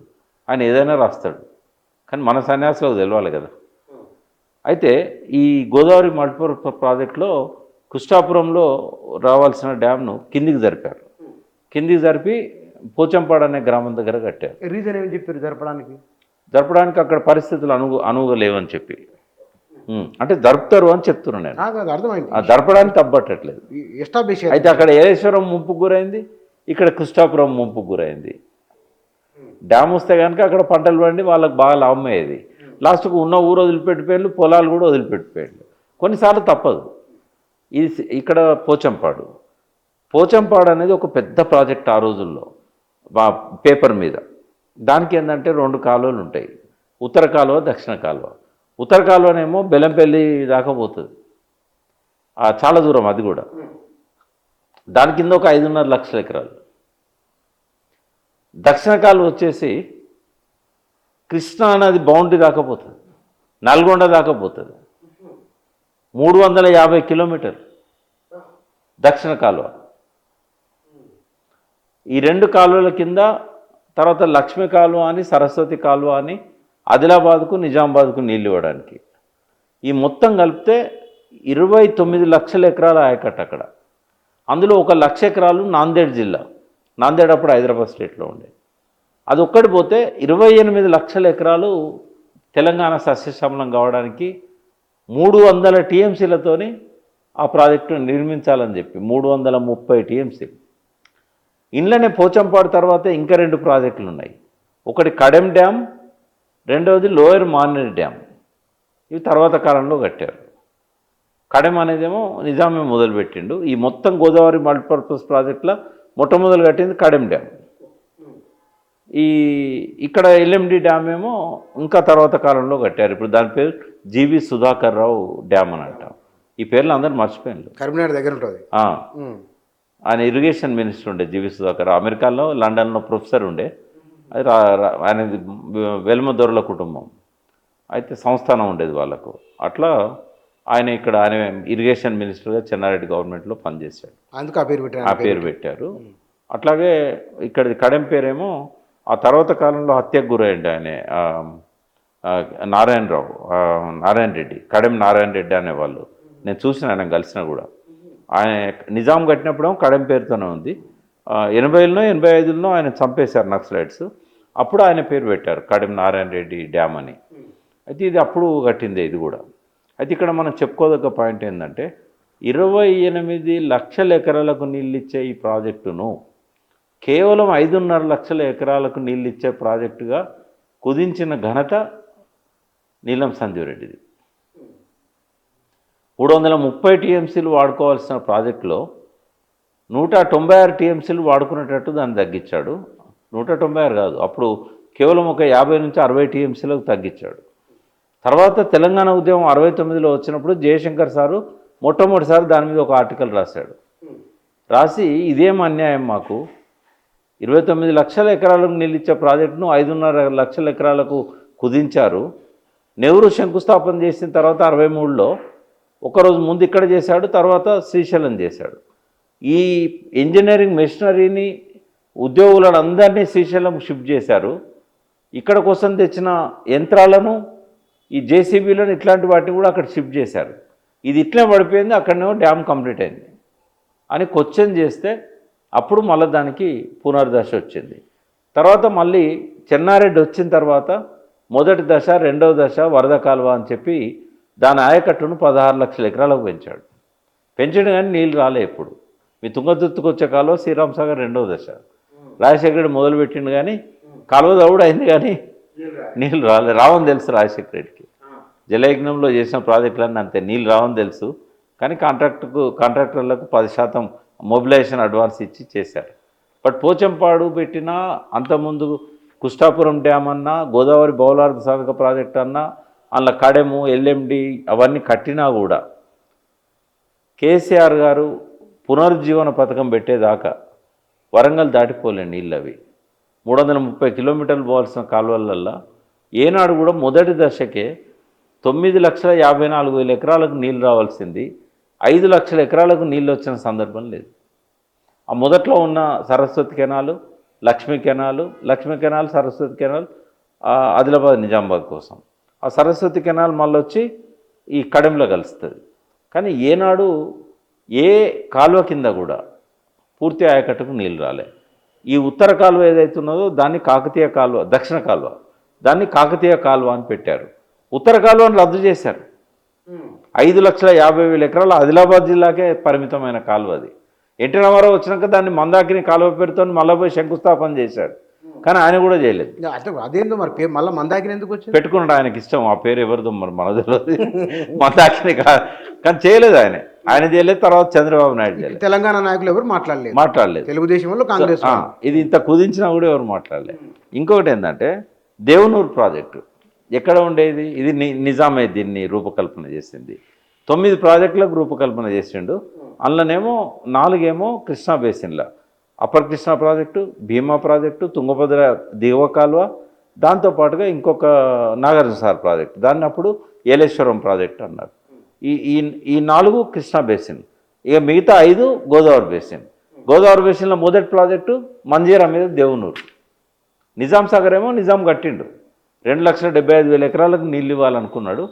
తర్వాత మన ప్రభుత్వం దాన్ని 2,31,000 కుదించింది. చివరికి వచ్చేసరికి 60,000-70,000 ఎకరాలకు కూడా నీళ్ళు వస్తాయి.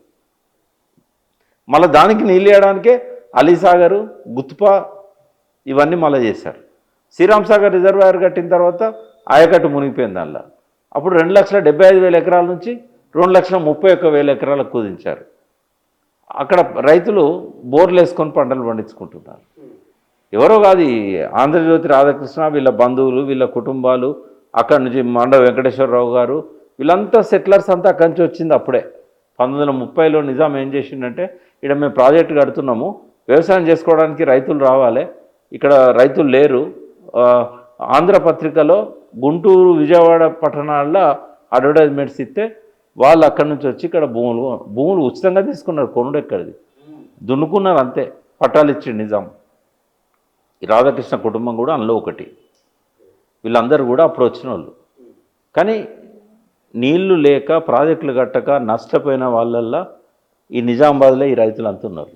సింగూరు ప్రాజెక్టు కట్టేటప్పుడు ఇది కడితే మాకు నీళ్ళు రావు, మొత్తం హైదరాబాద్కు మళ్ళిస్తారు మందిర నీళ్ళు అని చెప్పి వెంకటేశ్వరరావు వీళ్ళంతా ధర్నాలు చేశారు అక్కడ.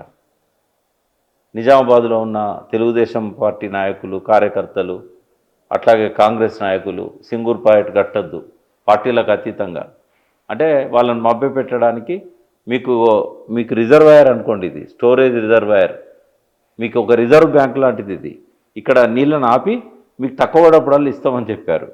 వాళ్ళకి ఇయ్యలే, డెల్టాకి తీసుకుపోయిన్లు తక్కువ పడ్డప్పుడల్లా. ఇవన్నీ దుర్మార్గాలు కాంగ్రెస్ పాలనలో. దేవనూరు ప్రాజెక్ట్ కథ చెప్తా. దేవనూరు ఏంటంటే, సింగూరు ఉందా ఇప్పుడు? మీ మీ జర్నలిస్ట్ క్రాంతి ఉన్నాడా? క్రాంతి వాళ్ళ ఊరికి పక్కన ఊరు అది దేవనూరు అనేది. అయితే ఇది సింగూరు ప్రాజెక్టులో మునిగిపోయింది. సింగూరు ప్రాజెక్టులో మునిగిపోయిన తర్వాత, మునగక ముందే సింగూరు అంటే మునగట్టింది 85లో. నేను చెప్పేది ఎప్పటిది 53 సంగతి, 54, 55. ఆడొకటి ఇంజనీర్లు ఉండటానికి ఆఫీస్ కోసం ఒక బిల్డింగ్ మొదలుపెట్టారు. అక్కడికి రోడ్డు వేసిండ్రు.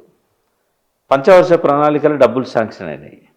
రెండవ పంచవర్ష ప్రణాళికలు అయిన తర్వాత నీలం సంజీవ్ రెడ్డి ఒక ఉత్తరం రాసిండు నెహ్రూకు, ఈ ప్రాజెక్టు మాకు అవసరం లేదు, ఈ దీనికోసం పెట్టిన నిధులు ఏవైతే ఉన్నాయో మీరు గోదావరి బౌలార్ధ సాధక ప్రాజెక్టుకు మీరు ఈ నిధులను తీసుకెళ్ళండి, ఈ నీళ్లు మాకు అక్కర్లేదు, ఇక్కడ ప్రాజెక్ట్ అక్కర్లేదు అని చెప్పి మొదలైన ప్రాజెక్టును కూడా ఆయనే వద్దని చెప్పేసి ఇది చేశాడు. బాగా వ్యతిరేక తెలంగాణ పట్ల ఆయనకు చాలా అయితే ఇది జరిగిన తర్వాత పోనీ ఇప్పుడు అసెంబ్లీ ఉంది, ఇంత జరుగుతుంటే కూడా మా ప్రాజెక్ట్ని ఎట్లా వద్దని మీరు లెటర్ రాస్తారండి అని ఒక్కరు కూడా మాట్లాడలేదు. అప్పుడు ఎంతోమంది ఉన్నారు. ఇది ఎప్పుడు జరిగింది? 50 ఏళ్ళలో జరిగింది. ఆంధ్రప్రదేశ్ ఏర్పడ్డాక కొద్ది రోజులకే ఇది జరిగింది. అయితే మనము గమనించాల్సింది ఏంటంటే, ప్రణాళికలు పెట్టారు, కేంద్రం నిధులు వేయడానికి సిద్ధపడ్డది, బిల్డింగ్ కట్టారు, రోడ్లు వేశారు, ఇంజనీర్స్ పనిచేస్తున్నారు, దాన్ని వద్దని చెప్పేసి. మెదక్ జిల్లాకు అసలు ఒక్క సాగునీటి ప్రాజెక్టు లేదు. ఎప్పటిదాకా? కాళేశ్వరం వచ్చేదాకా. మొట్టమొదటిసారి మెదక్ జిల్లాలో, అంటే అదివరకు గణపురం ఆనకట్టు చాలా చిన్నది, అది కేవలం 40,000 ఎకరాలే. మరి అటువంటి కాడ ఇవాళ రంగనాయక సాగరు, ఈ మల్లన్న సాగర్ వచ్చేదాకా మెదక్ జిల్లాకు ఒక్క ప్రాజెక్ట్ లేదు.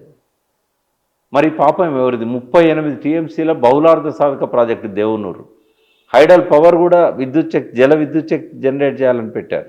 మంజీరా మీద ఆ రోజు నిజాం మొదలు పెట్టాలనుకున్న ప్రాజెక్ట్ అది, దాన్ని రద్దు చేశారు. తర్వాత మళ్ళీ 85లో సింగూరు ప్రాజెక్టు కట్టారు.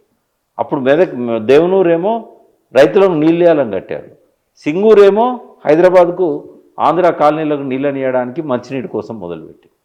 హైదరాబాద్ ఉన్నది కృష్ణా బేసిన్లో, గోదావరి నీళ్లు రైతులకు ఇవ్వాల్సినవి హైదరాబాద్ తీసుకురావడానికి. కృష్ణా అప్పటికే ఫస్ట్ ఫేజ్ స్టార్ట్ అయింది, ఆ నీళ్ళు ఇవ్వాలి ఇక్కడ. ఆ నీళ్ళు ఇవ్వకుండా ఇక్కడ నుంచి మాకు మంజీరా నీళ్ళు వస్తాయని గొప్పగా చెప్పుకుంటారు. ఆ ప్రాంత ప్రజలంతా కుక్కడపల్లి దిక్కుపోతే మీకు ఏ నీళ్ళు వస్తానంటే మంజీరా నీళ్ళు అంటారు. మరి మంజీరా నీళ్ళ మీద మీకు ఏం హక్కు ఉన్నది? మీరున్నది కృష్ణా నదిలే కదా, కృష్ణా బేసిన్ హైదరాబాద్ అంతా. ఇట్లా దేవనూరు పోయింది. ఇంకా చెప్తా. నెక్స్ట్ వచ్చేసి పెనుగంగ ప్రాజెక్టు. చెన్నాక కొరాట పేరుతో కేసీఆర్ సంతకం పెట్టి మొదలు పెట్టేదాకా పెనుగంగ మొదలే పెట్టలేదు. ఇది వెల్లోడి తీసుకొచ్చిన ప్రాజెక్ట్ ఇది పెనుగంగ నిజాం పీరియడ్లో. ఈ దేవనూరుకైనా, ఆ గోదావరి బౌలార్ధ సాధక ప్రాజెక్టుకైనా, దీనికైనా, అంటే ఒకవేళ దేవనూరే పూర్తయింటే 3,80,000 ఎకరాలకు మెదక్లో ఉన్న ఆయకట్టు ఎంత తెలుసా? పాత పూర్వ మెదక్ జిల్లా 15 లక్షల ఎకరాలు. మీ మహబూబ్నగర్ ఏమో 35 లక్షల ఎకరాలు. 15 లక్షల ఎకరాల మెదక్కు 3,80,000 ఎకరాలకు నీళ్ళు ఇవ్వాలని ఇది కట్టాడు. 35 లక్షల ఎకరాలున్న మహబూబ్నగర్కు 17.5 లక్షల ఎకరాలు, అంటే సరిగ్గా సగం అప్పర్ కృష్ణ, భీమా, తుంగభద్ర 174 టీఎంసీ. అవి మంటలు కలిసినాయి, ఇది మంటలు కలిసింది. ఎవరు చేసిండ్రు? నీలం సంజీవ రెడ్డి. తర్వాత పెనుగంగ ప్రాజెక్టు మట్టి తీయలేదు, సంతకాలు పెట్టలేదు, ఆయన నీళ్ళకు కేటాయింపులు తీసుకొచ్చినా కూడా అది మంటలు కలిపేసిండు. నా బ్రెయిన్ చైల్డ్ అంటాడు రాజశేఖర రెడ్డి ప్రాణహిత ప్రాజెక్టు. కానీ ప్రాణహిత ప్రాజెక్టు ఎవరి బ్రెయిన్ చైల్డ్ తెలుసా? ఇది Nizam brain child. Penganga Nizam brain child, Devanur Nizam brain child. ఈ ప్రాణహిత ప్రాజెక్టుకు 50,000 ఎకరాలకు నీళ్ళు ఇవ్వాలని డిసైడ్ చేసింది వెల్లోడి 1951లో. అంటే నీళ్ళని తీసుకొచ్చాడు దానికి ప్రాణహిత. అది మొదలుపెట్టలే, మట్టి తీయలేదు, దానికి రూపాయి కేటాయింపు చేయలేదు, ప్రణాళిక సంఘంలో ఉన్నా కూడా దాన్ని మొదలుపెట్టలేదు. దాని తర్వాత వచ్చిన ఇంకొక ప్రాజెక్టు గోదావరి బౌలార్ధ సాధక ప్రాజెక్టు. వరుసగా చెప్పుకుంటూ వస్తున్నా. దేవనూరు, పెనుగంగ, ప్రాణహిత, గోదావరి బౌలార్ధ సాధక ప్రాజెక్టు. నెక్స్ట్ ప్రాజెక్ట్ ఏంటంటే ఇచ్చంపల్లి. ఇచ్చంపల్లిది ఒక విషాదగాథ. 1858లో అర్దర్ కాటన్ను అప్పటి నిజాం ప్రభుత్వం సంయుక్తంగా సర్వే చేసి 350 టీఎంసీలతో కట్టాలనుకున్నారు. ఎంత పెద్ద ప్రాజెక్ట్ అది. తెలంగాణకు గ్రావిటీ కాలువ ద్వారా నీళ్ళు ఇవ్వాలనుకున్నారు. ఆ రోజుల్లో ఈ ఎన్విరాన్మెంట్ చట్టాలు లేవు, ఏమీ లేవు. దురదృష్టం ఏంటంటే ఫ్రెంచ్ ఇంజనీర్స్ వచ్చేసి అక్కడ గుడిసెలు వేసుకొని అడవుల్లో ఆ ప్రాజెక్టు పనులు చేపట్టిన తర్వాత విష జ్వరాలు వచ్చి కొన్ని దోమలు ఉంటాయి. ఆ దోమ కుడితే మలేరియా వస్తుంది, కానీ బ్రెయిన్కి వస్తుంది, మెదడుకు వస్తుంది. మెదడుకు వస్తే 24 గంటల్లో చచ్చిపోతారు. 24 hours. Cerebral malaria. నేను చూసిన, నేను జయశంకర్ సారు ఆదిలాబాదు ఇంద్రవెల్లి ప్రాంతానికి పోయి పిట్టల్లాగా చచ్చిపోతున్నారు గిరిజనులు. రోజుకు 14 మంది 15 మంది ఒక్కొక్క గ్రామంలో. నార్నూర్ మండలం, ఆ ఊళ్ళ పేర్లు కూడా నాకు గుర్తున్నాయి. ఖైర్దాట్వా ఒక్క ఊర్లో 14 మంది చచ్చిపోయారు. చిన్న ఊరు అది, గిరిజనగూడెం. భర్త పొలం కాడిపోయేటప్పుడు భార్య పిల్లలు మంచిగా ఉన్నారు, వచ్చే వరకు కక్కుడేరుగుడు పెట్టి అక్కడనే చచ్చిపోయారు. అది కలరా అనుకున్నారు. తర్వాత వీళ్ళు ఏం చేసిందంటే అది అతిసార వ్యాధి అని కొత్త పేరు తయారు చేశారు. అయితే నేను జయశంకర్ సార్ పోయి హాస్పిటల్లో రికార్డులన్నీ బయటికి తీసి ఈకోలై బ్యాక్టీరియా ఉన్నదని చెప్పి రికార్డులో ఉంది, ఇది కలరా కదా అంటే, కలరా అంటే భయపడతారు సార్, కలరా అంటే గత్తరా అని తెలంగాణలో. ఇదంతే అందరు భయపడతారు, ఊళ్ళో వదిలిపెట్టిపోతారు, అందుకని మేము కలరా అని రాయలేదు అంటే, అరవింద్ రెడ్డి అని అప్పుడు నిజామాబాద్ అతనే కలెక్టర్ ఉండే, పోయి గొడవ చేసి 1400 గ్రామాలలో మంచినీటి పథకాన్ని పెట్టింది జయశంకర్ సారు. నేను ఇచ్చిన ప్రపోజల్ అప్పుడు మలపల్లి లక్ష్మయ్య గారు మాతో ఉన్నారు. అదంతా కూడా పత్రికలలో రాశారు ఆయన. అంటే ఎన్ని తెలంగాణలో నీళ్ళ గోస గురించి చెప్పుకుంటూ ఈ కలరా గురించి చెప్పాను నేను. అప్పుడు ఇంజనీర్లు చచ్చిపోతే మళ్ళీ మొదలుపెట్టలేదు. నిజాం చివరి రోజులలో దాన్ని మళ్ళీ కట్టాలనుకున్నాడు. నీలం సంజయుడు వచ్చినాక కూడా ఆయన ముందటి రిపోర్ట్ పెట్టారు, 350 టీఎంసీలతోని ఇచ్చంపల్లి కట్టాలని. ఓకే కడదామన్నాడు, కానీ తట్టెడు మన్ను తీయలే, ₹1 ఇవ్వలేదు. నీలం సంజయుడు దానికి ఒప్పుకున్నా కూడా కట్టలేదు. అంటే 330 టీఎంసీల గోదావరి ప్రాజెక్టు, 38 టీఎంసీల దేవనూరు ప్రాజెక్టు, ఇంకొక 40-50 టీఎంసీల పెన్గంగ ప్రాణహిత ప్రాజెక్టులు, ఇవన్నీ కూడా ఎవ్వి కూడా నిర్మాణానికి నోచుకోకపోవడానికి కేవలం కాంగ్రెస్ పార్టీ ప్రభుత్వాలు, ఆ తర్వాత వచ్చిన తెలుగుదేశం పార్టీ ప్రభుత్వాలు కారణం. అంటే 100 టీఎంసీలు నిజాం కాలంలో సాగులో ఉన్నాయి, నిజాం సాగర్ కానీ మిగతాయి కానీ. ఇప్పుడేమి ఉన్నాయంటే 450 టీఎంసీలు. అంటే ఈ మొత్తం కాలంలో మనకు అదనంగా వచ్చినాయి ఓన్లీ 350 టీఎంసీలు. మరి 1000 టీఎంసీలు గోదావరిలో ఉన్నా కూడా నువ్వు వాడుకోవాలంటే ఇంకా వేరే మార్గం ఏమన్నా ఉందా? ఎక్సెప్ట్ కాళేశ్వరం, నీకు వేరే దిక్కు లేదు. నేను అందరిని అడుగుతున్నా, 80 ఏళ్ళుగా సఫర్ అవుతున్న తెలంగాణ, నిజాం పోయి 80 ఏళ్ళు అవుతున్న, దాదాపు 78 ఏళ్ళు అయింది.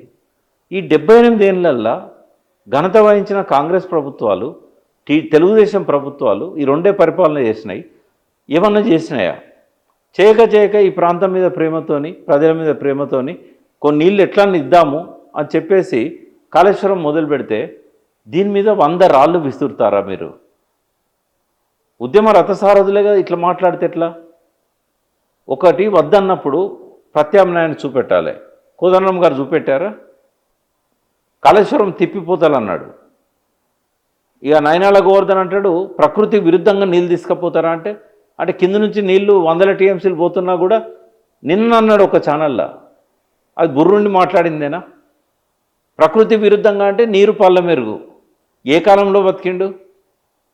ఎక్కడ నీళ్లుంటే అక్కడికి ఎత్తిపోసుకొని, అమెరికాలో ఫస్ట్ లిఫ్ట్ ఇరిగేషన్ స్కీమ్ వచ్చింది 1920లో, 100 ఏళ్ళ కింద వచ్చింది.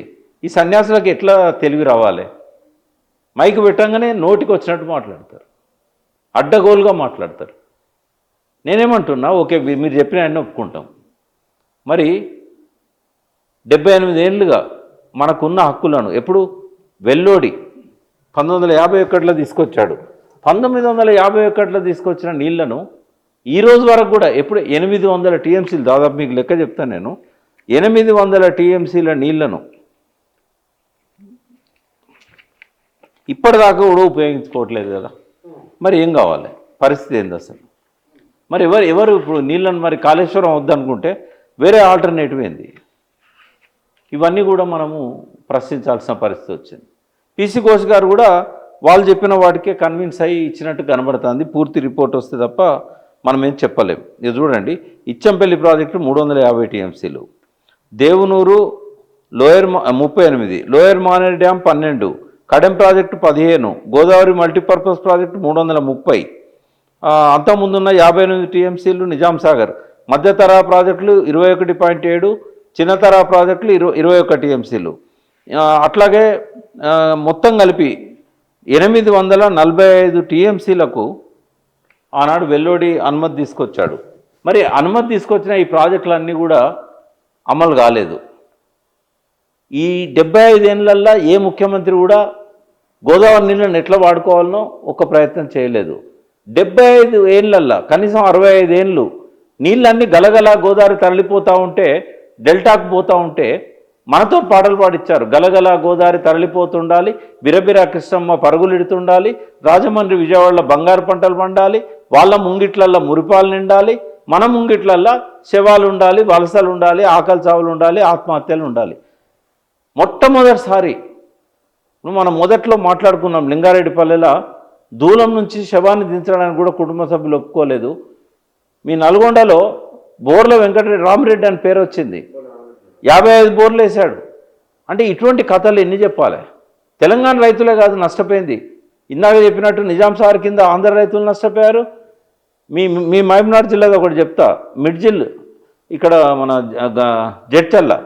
జడ్చల్ల పక్కన మార్కెట్ దాటంగానే గంగాపూర్ అని ఉంటుంది, గంగాపురం అంటారు. ఈ గంగా అంటే ఏంది? నీళ్లు. ఆ ఊరికి గంగాపురం అని ఎందుకు పెట్టింది తెలుసా? పక్కన దుందుంపి వాగు పోతుంది, డిండి వాగు, మిడ్జిల్ వాగు.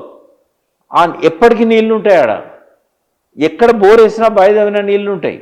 పాపం 100 ఏళ్ళ కింద ఆంధ్ర నుంచి వచ్చిన గుంటూరు జిల్లా నుంచి నల్లరేగడి భూములు, పక్కన నీళ్లు ఉన్నాయి, ఊరు పేరు గంగాపూరు, ఎక్కడ తవ్వినా నీళ్లు పడుతున్నాయని చెప్పి 30-40 కుటుంబాలు వచ్చేసి అక్కడ భూములు కొనుక్కొని వ్యవసాయం చేస్తే ఒక్క ఊరిలో 3 ఆంధ్ర రైతులు ఆత్మహత్యలు చేసుకున్నారు. మళ్ళీ ఇదే జయశంకర్ సార్, నేను కేశవరావు జాదవ్ పోయి వాళ్ళని ఓదార్చినాం. అంటే నీళ్లున్న గంగాపూర్లో చచ్చిపోయిన్లు, నీళ్లు లేని గట్టు ఏరియాలో చచ్చిపోయిన్లు. ఈ నీళ్ళ తనలాట చూసి ఈ కేసీఆర్ గారు ఊళ్ళు తిరుగుతున్నప్పుడు ఇవన్నీ గమనించిన తర్వాత, నేను జయశంకర్ సార్ లాంటి వాళ్ళం చెప్పిన తర్వాత, ఆయన ఏదో కాళేశ్వరంకు ఒకటి మొదలుపెట్టి తుమ్మిడాటి దగ్గర నుంచి అయితే మనం 44 టీఎంసీలు వస్తున్నాయి. రిటైర్డ్ ఇంజనీర్ చెప్పిన వేమనపల్లి దగ్గర కూడా 50-60 టీఎంసీల కంటే ఎక్కువ దొరుకుతలేవు. ఇదే 3 లిఫ్ట్లు, వేమనపల్లి దగ్గర పెట్టినా 3 లిఫ్ట్లే, తుమ్మిడాటి దగ్గర పెట్టినా 3 లిఫ్ట్లే, మేడిగడ్డ దగ్గర అయినా 3 లిఫ్ట్లే. సిడబ్ల్యూసీ చెప్పింది 282 టీఎంసీలు ఉన్నాయని. అక్కడ నుంచి తెచ్చుకుందాం, పాత ప్రాజెక్టులను మళ్ళీ పునరుజ్జీవింపజేద్దాం. అదే శ్రీరామ్ సాగర్ ప్రాజెక్టులో నీళ్ళు నిండుతలేవు, 5 ఏళ్ళకు ఒకసారి తప్ప వలుగు పడతలేదు. పక్కనున్న నిజాం సాగర్ కూడా రైతులు బోర్లు వేసుకొని ఇబ్బంది పడుతున్నారు, మంజీరాలలో నీళ్ళు లేవు, వచ్చిన నీళ్ళు వచ్చినట్టు సింగూరు నుంచి డైవర్ట్ అయిపోతున్నాయి. ఎట్లన్నా చేయాలని చెప్పి కాళేశ్వరం మొదలు పెడితే గింత కథన, గిన్ని దాడుల. నేనేమంటున్నా, ఓకే మీరు చెప్పిన అన్ని కరెక్టే, ఘోష్ గారు చెప్పినా కరెక్టే. మరి 1000 టీఎంసీలు రేవంత్ రెడ్డి ఏమన్నాడు? మాకు 1000 టీఎంసీలు అయితే అన్నాడు కదా. 968 మనకు ఆల్రెడీ ఉంది కదా. వాస్తవంగా మన వాటా ఎంత తెలుసా? 1480లో 79%. బచావ్ ట్రిబ్యునల్ కృష్ణా మీద నికర జలాలు మిగులు జలాలను పంచింది, నికర జలాలు అన్ని రాష్ట్రాలకు కేటాయించింది, గోదావరిలో చేయలే. ఎన్ బ్లాక్గా 1480 టీఎంసీలు రాష్ట్రానికి ఇచ్చింది. మనం ఎట్లా పంచుకోవాలి? అప్పుడేమో ప్రాజెక్టులు ఉన్నాయి కాబట్టి కృష్ణాలో ప్రాజెక్టుల వారీగా పంచారు. మన దగ్గర ప్రాజెక్టులు లేవు, ఇప్పటికి కట్టుకోవాలి. అందుకని 79% 1480 టీఎంసీల వాటాల మనదవుతుంది. 1150 టీఎంసీలు వస్తాయి 79% అంటే. రేవంత్ రెడ్డి ఇంకా తగ్గించుకొని 1000 టీఎంసీలు ఇవ్వమంటాను. నేనేమంటున్నా, 1000 కాదు, 1150 కాదు, ఈ 968 ఎట్లా వాడుకుంటావో చెప్పంటున్నా. కాళేశ్వరం అనేది లేకపోతే 968 వాడుకోవడానికి ఈ ప్రభుత్వం దగ్గర కానీ, ఈ కోదండరామ్ గారి దగ్గర కానీ, అరగోపాల్ గారి దగ్గర కానీ, నయనాల గోవర్ధన్ దగ్గర కానీ, ఈ మాట్లాడే వాళ్ళందరి దగ్గర కానీ ఏముంది ఆల్టర్నేటివ్ ప్రతిపాదన? అంటే ఒకడు పని చేస్తే వాని మీద బండలు ఎత్తారా మీరు? లాస్ట్కు ముగించే ముందు ఒక మాట చెప్పి ముగిస్తా. జయశంకర్ సారు చనిపోయే ముందు ఒకసారి డిస్కషన్ వచ్చింది. బహుశా కోదండరామ్ గారు కూడా ఉన్నట్టున్నాడు అక్కడ, చాలామంది ఉన్నాం. ఇప్పటిదాకా మనము ఆంధ్ర వాళ్ళ మీద దాడులు చేస్తున్నాం, వాళ్ళ అంటే మాటల దాడి, వాళ్ళే మనకు అన్యాయం చేసిండ్రు, వాళ్ళే అని చేస్తున్నాము. రేపు ఎట్లా తెలంగాణ వస్తుందా? ఓ ప్రకటన అయితే చేసిండ్రు, ఆ ప్రకటన అటకెక్కినా కూడా ఎలక్షన్ల ముందు దిస్తారు, మీకు తెలంగాణ ఇస్తారు. అప్పుడు ఎవరిని తిడతారు మీరు అని అన్నాడు. డెవలప్మెంట్ రాకపోతే ఎవరిని తిడతారు మీరు? ఇప్పుడు ఎట్లయితే ఆంధ్ర వాళ్ళు మీకు ద్రోవులను తిడుతున్నారో, ఆంధ్ర వాళ్ళు మీకు అన్యాయం చేస్తున్నారో, అడ్డుపడుతున్నారో, అంతకంటే ఎక్కువ తెలంగాణ వాళ్ళు అడ్డుపడతారు. తెలంగాణలో ఆగం ఎక్కువ ఉంటుంది, అవగాహన తక్కువ ఉంటుంది, అర్థం చేసుకోరు. ఊరికేనే గద్దెగిరిందంటే ఎద్దెగిరింది అంటారు. మీకు మళ్ళీ ఈ తెలంగాణకు అడ్డుపడేది మీ తెలంగాణ ద్రోహులే అని చెప్పిండు. కానీ నేను కలలో కూడా అనుకోలే అటువంటి మాటలు ఈ ఉద్యమంలో ఉన్న నాయకులకే అప్లై అవుతాయని నేను అనుకోలేదు. ఈ ప్రాంతంలో మేధావులుగా చెల్లమనే వాళ్లకు అవి అప్లై అవుతాయని నేను అనుకోలేదు. ఎవరో దోచుకునే దొంగల గురించి సార్ చెప్పిండు అనుకున్నా, కానీ మా లోపలనే ఉండి తెలంగాణ కోసం తప్పించి ఏండ్ల కొద్ది ప్రాణాలకు అరచేతిలో పెట్టుకొని బతికిన ప్రజల కోసం త్యాగాలకు సిద్ధమైన వాళ్ళు ఇవాళ తెలిసి తెలియక, నేను వాళ్ళకి ఎటువంటి మోటివ్స్ అంటగట్ట, వాళ్ళంటే నాకు గౌరవం. హరగోపాల్ సార్ అన్న, కోదండ రామన్న, చాలామంది వాళ్ళ కాళేశ్వరం తిట్టేటోళ్ళు అన్నా కూడా నాకు గౌరవం. కానీ అర్థం చేసుకోక, అవగాహన చేసుకోక, గాల్లో ఆలోచించి, నీళ్ళ లెక్కలు తెలియక ఈ రకంగా రాళ్ళేయడం అనేది వాళ్లకు తగదు. ఇప్పటికైనా మీరు ఒక 2-3 నెలలు అర్థం చేసుకోండి. నేను ఒక్కటే సవాల్ ఇస్తున్నా, మీరు అందరూ కలిసి కూర్చోండి. 968 టీఎంసీలు కాళేశ్వరం లేకుండా మీరు ఎట్లా తీసుకొస్తారు? ఇప్పుడు కాళేశ్వరం గట్టిండి అయిపోయింది, అది ప్రజల డబ్బు, కేసీఆర్ డబ్బు కాదు అది. కాళేశ్వరాన్ని వద్దని చెప్పి దాన్ని డిస్మాంటిల్ చేయాలి, అది పనికిరాదు. సరే పనికిరాదు, ఎట్లా కడతారు? మీరు ఎక్కడి నుంచి తెస్తారో చెప్పండి. నేను రేపటి నుంచి మీడియాకు రాను, ఎందుకంటే మీరు చూపెట్టేదాకా, మిమ్మల్ని ఇప్పటిదాకా అన్నా కదా, నేను క్షమాపణలు అడుగుతా. ఒకవేళ కనుక మీరు ప్రత్యామ్నాయం చూపెడితే, మీరు 9 దగ్గర కడితే వచ్చి మీ కాళ్ళు మొక్కుతా, తప్పైంది సార్, నేను ఇప్పటిదాకా మీ గురించి తప్పుగా మాట్లాడినా అని.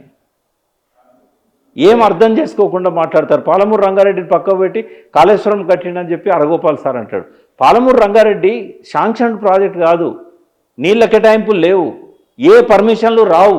మీకు ఎన్నడూ అర్థం కావాలి సార్? పౌర హక్కులను అర్థం చేసుకున్నంత సులభం కాదు నీళ్ళను అర్థం చేసుకోవడం.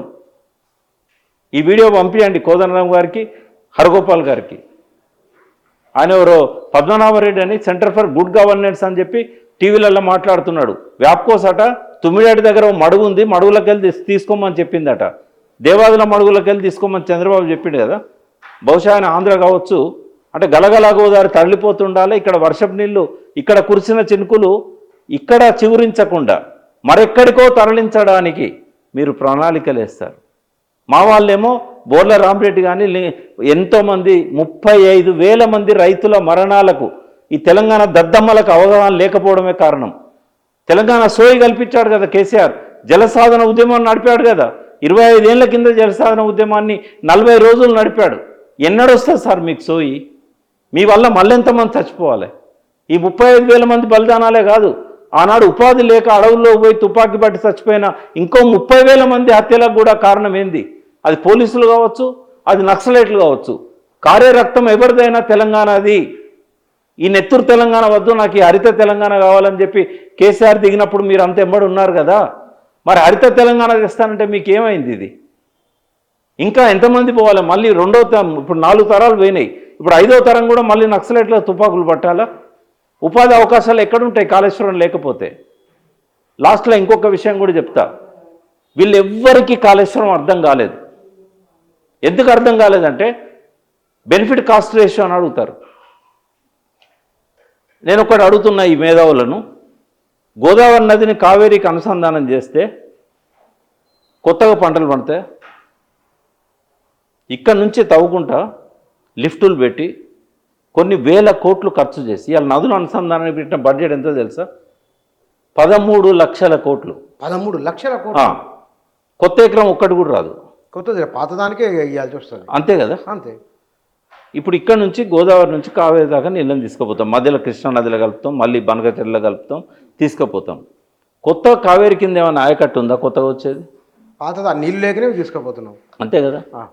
మభ్య పెట్టడానికి ఏం చేస్తారంటే మధ్యలో ఆయకట్టును చూపెట్టి అనుమతులు తీసుకొస్తారు. ఎందుకు అంటే ఓ దరిద్రపు రూల్ ఉంది భారతదేశంలో. ఇది ప్రపంచంలో 194 దేశాలల్లో ఏ దేశంలో లేదు. ప్రపంచంలో 235 దేశాలు ఉన్నాయి. ఐక్యరాజ్య సమితిలో 194 దేశాలకు సభ్యత్వం ఉంది. ఏ దేశంలో లేని రూల్ ఏంటంటే బెనిఫిట్ కాస్ట్ రేషియో. అభివృద్ధి చెందుతున్న చైనాలో లేదు, అభివృద్ధి చెందిన అమెరికాలో లేదు, జపాన్లో లేదు, జర్మనీలో లేదు. ఇవన్నీ మనకంటే తలసరి ఆదాయంలో కానీ జీడిపిలో కానీ ఎక్కువగా ఉన్న దేశాలు. నీ పక్కనున్న పాకిస్తాన్లో లేదు, ఎక్కడ లేదు. ఏం పుట్టింది నీకు? ఎందుకు పెట్టుకోవాలి అది? అది ఎప్పుడు పెట్టిండు? నీకు ఇండియన్ ఇరిగేషన్ కమిషన్లో పెట్టలేదు. 72లో రెండవ ఇండియన్ ఇరిగేషన్ కమిషన్ ఇచ్చినప్పుడు వాళ్ళు కూడా ఏం చెప్పిండ్రు? ఏదైనా ప్రాజెక్టు కడితే ఆదాయం ఎక్కువ ఉండాలని చెప్పడానికి ఒక జనరల్ రూల్ పెట్టారు. దాన్ని మ్యాండేటరీగా పెట్టుకున్నది సిడబ్ల్యూసి. ఆ జనరల్ రూల్ ఏం పెట్టిండ్రు? ఎక్కడ ప్రాజెక్టు కట్టినా రూపాయి ఖర్చు పెడితే రూపాయిన్నర రావాలన్నారు. కానీ ట్రైబల్ ఏరియాస్లో తప్పనిసరిగా నీళ్ళు ఇవ్వాల్సిన కాడ కనీసం రూపాయి పెడితే రూపాయి వచ్చేటట్టు ప్రయత్నం చేయమన్నాడు. రూపాయి పెడితే రూపాయి రావడానికి ఎన్నో మార్గాలు అన్వేషించాలి. ఇలా కాళేశ్వరానికి కాగేదో వానికి ఎక్కాలి తప్ప ఏం రాదు. కాగవానికి వాడికి ప్రజలంటే తెలియదు, తపన లేదు, ఏమవుతుందో తెలియదు. వాడు పేపర్ మీద లెక్కలు చూసి, పీసీ ఘోష్ గారు కూడా అదే పద్ధతిలో పేపర్లు చూసుకుంటా రిపోర్ట్ ఇచ్చాడు. ఈ కాగు వాళ్ళు కూడా గట్లనే ఇస్తారు. మరి మనం తెలంగాణ ప్రజల కోసము వాళ్ళ చావులు చూసినాం. మీ నాయకత్వాన 1200 మంది బలిదానాలకు పోయింది కదా జేఏసీ ఏర్పడ్డ తర్వాత. మరి వాళ్ళు ఏం ఆశించారు సార్? వాళ్ళు కాస్ట్ బెనిఫిట్ రేషియో లేకపోతే గోదావరి నీళ్ళు తెలంగాణకు వస్తే అది వాడుకోగలుగుతామా? ఎట్లా వాడుకోవాలనేది ఇప్పుడు కాస్ట్ బెనిఫిట్ రేషియో రాదా అంటే వస్తుంది, కానీ వాళ్ళ పారామీటర్లు అవన్నీ లేవు. దాని మీద నేను సపరేట్గా మాట్లాడతా. కానీ ఇక్కడ ఏంటంటే ఈ సిడబ్ల్యూసీఆర్ రూల్ మార్చుకోవాలి. ఈ లిఫ్ట్ ఇరిగేషన్ స్కీమ్లకు అది వర్తించదు. అట్లాగే నదుల అనుసంధానానికి అది వర్తించదు. ఎగ్జాంపుల్ చెప్తా. ప్రధాన నదుల అనుసంధానం ఏదైతుందో 2, 3, 5 రాష్ట్రాలు భాగస్వాములు అవుతాయి. గంగా నదిని గోదావరి నదికి కలపాలంటే 5, 6 రాష్ట్రాలు భాగస్వాములు అవుతాయి. గోదావరి నదిని కావేరికి కలపాలంటే 2, 3 రాష్ట్రాలు భాగస్వాములు అవుతాయి. కానీ ఒకే రాష్ట్రంలో ఉన్న ఉపనదుల మధ్య అనుసంధానం భారతదేశ వ్యాప్తంగా వందలాది నదులల్లో కొనసాగుతున్నది. ఇలా వేణగంగా నది ప్రాణహిత పైన ఉంది. వేణగంగా గోదావరి బేసిన్. వేణగంగ నుంచి నల్గంగకు ఎత్తిపోతల పథకం ఉన్నది. ఫడ్నవీస్ తీసుకుపోతున్నాడు. సాబర్మతి నదిలో నీళ్ళు లేవని మోడీ గారు నర్మదా నది నుంచి తీసుకుపోయాడు. 2 గుజరాతుల్నే ఉన్నాయి. మరి ప్రాణహితను నీళ్లు లేని మంజీరాకు, నిజాం సాగర్కు, నీళ్లు లేని మానేరుకు కలిపితే ఏమడ్డం వచ్చింది సార్? కాస్ట్ బెనిఫిట్ రేషియో ఉంటుందా? మేడిగడ్డ కింద ఆయకట్టు ఉందా? అన్నారం కింద ఆయకట్టు ఉందా? సుందిళ్ళ కింద ఆయకట్టు ఉందా? నందిమేళారం పంప్ హౌస్ కింద ఆయకట్టు ఉందా? గాయత్రి పంప్ హౌస్ కింద ఆయకట్టు ఉందా? ఇప్పుడు కాళేశ్వరంలో ఆయకట్టు ఎక్కడ స్టార్ట్ అవుతుంది? రంగనాయక సాగరు, అనంత సాగర్, మల్లన్న సాగర్, కొండపోచమ్మ సాగర్, బస్వాపురం.